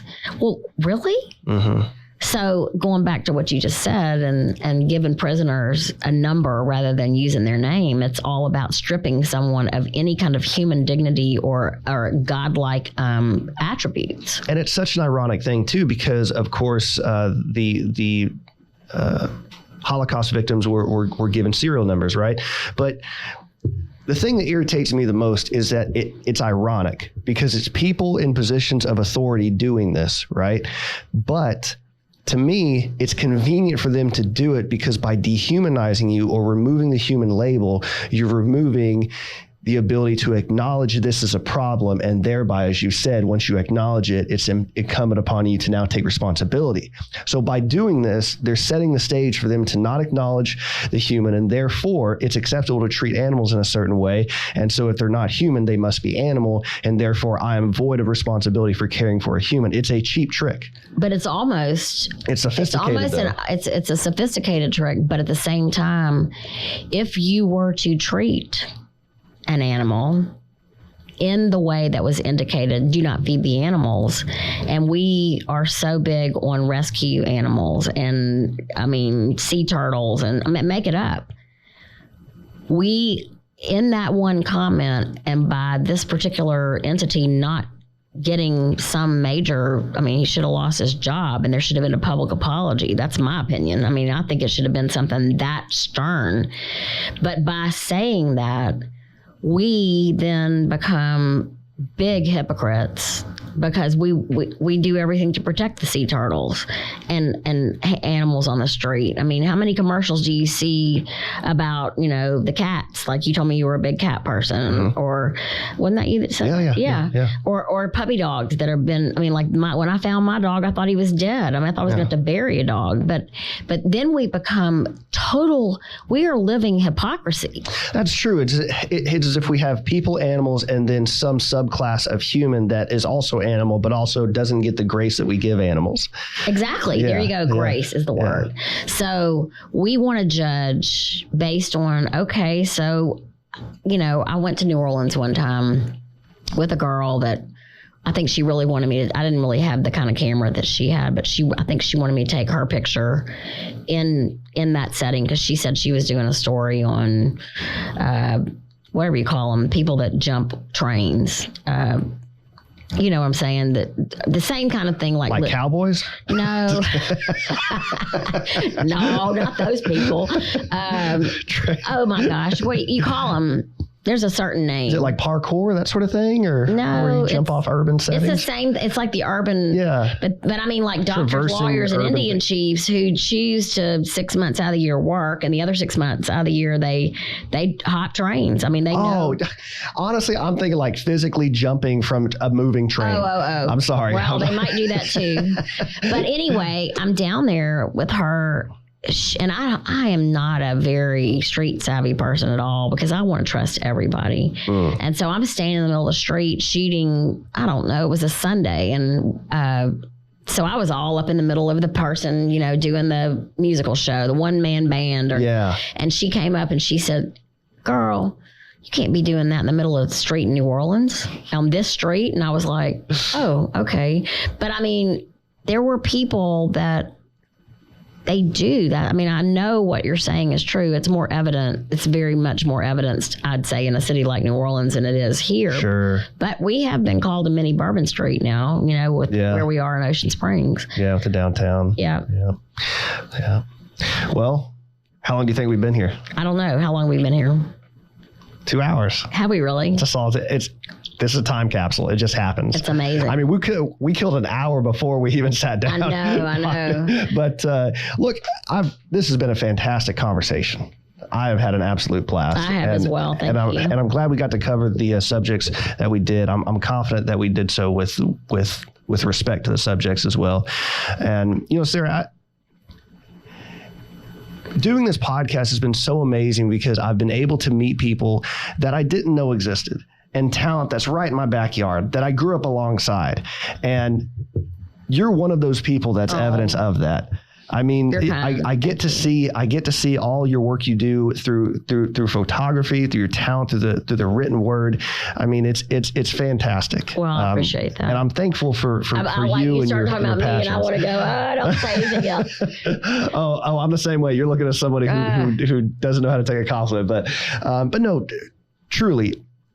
Thank you for your work, and I'm excited to read this book. And it's I say put it in your bathroom. You can just like read it. It's real simple. It's as simple as my first book isn't. Okay. But I'm definitely going to check those out too. Well, thanks. But I want to thank you for what you're doing. You're bringing attention to people that otherwise might not ever have a voice. So I appreciate you letting me talk about all my passions and then a little bit more. So it was a lot of fun. I appreciate it. Well, thank you. Thank you. And you're welcome back anytime. And we got to do a dinner sometime. We will.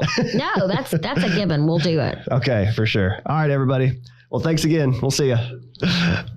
Perfect. Wow. That went fast. Yeah. That was fun. I guess we could have just kept going.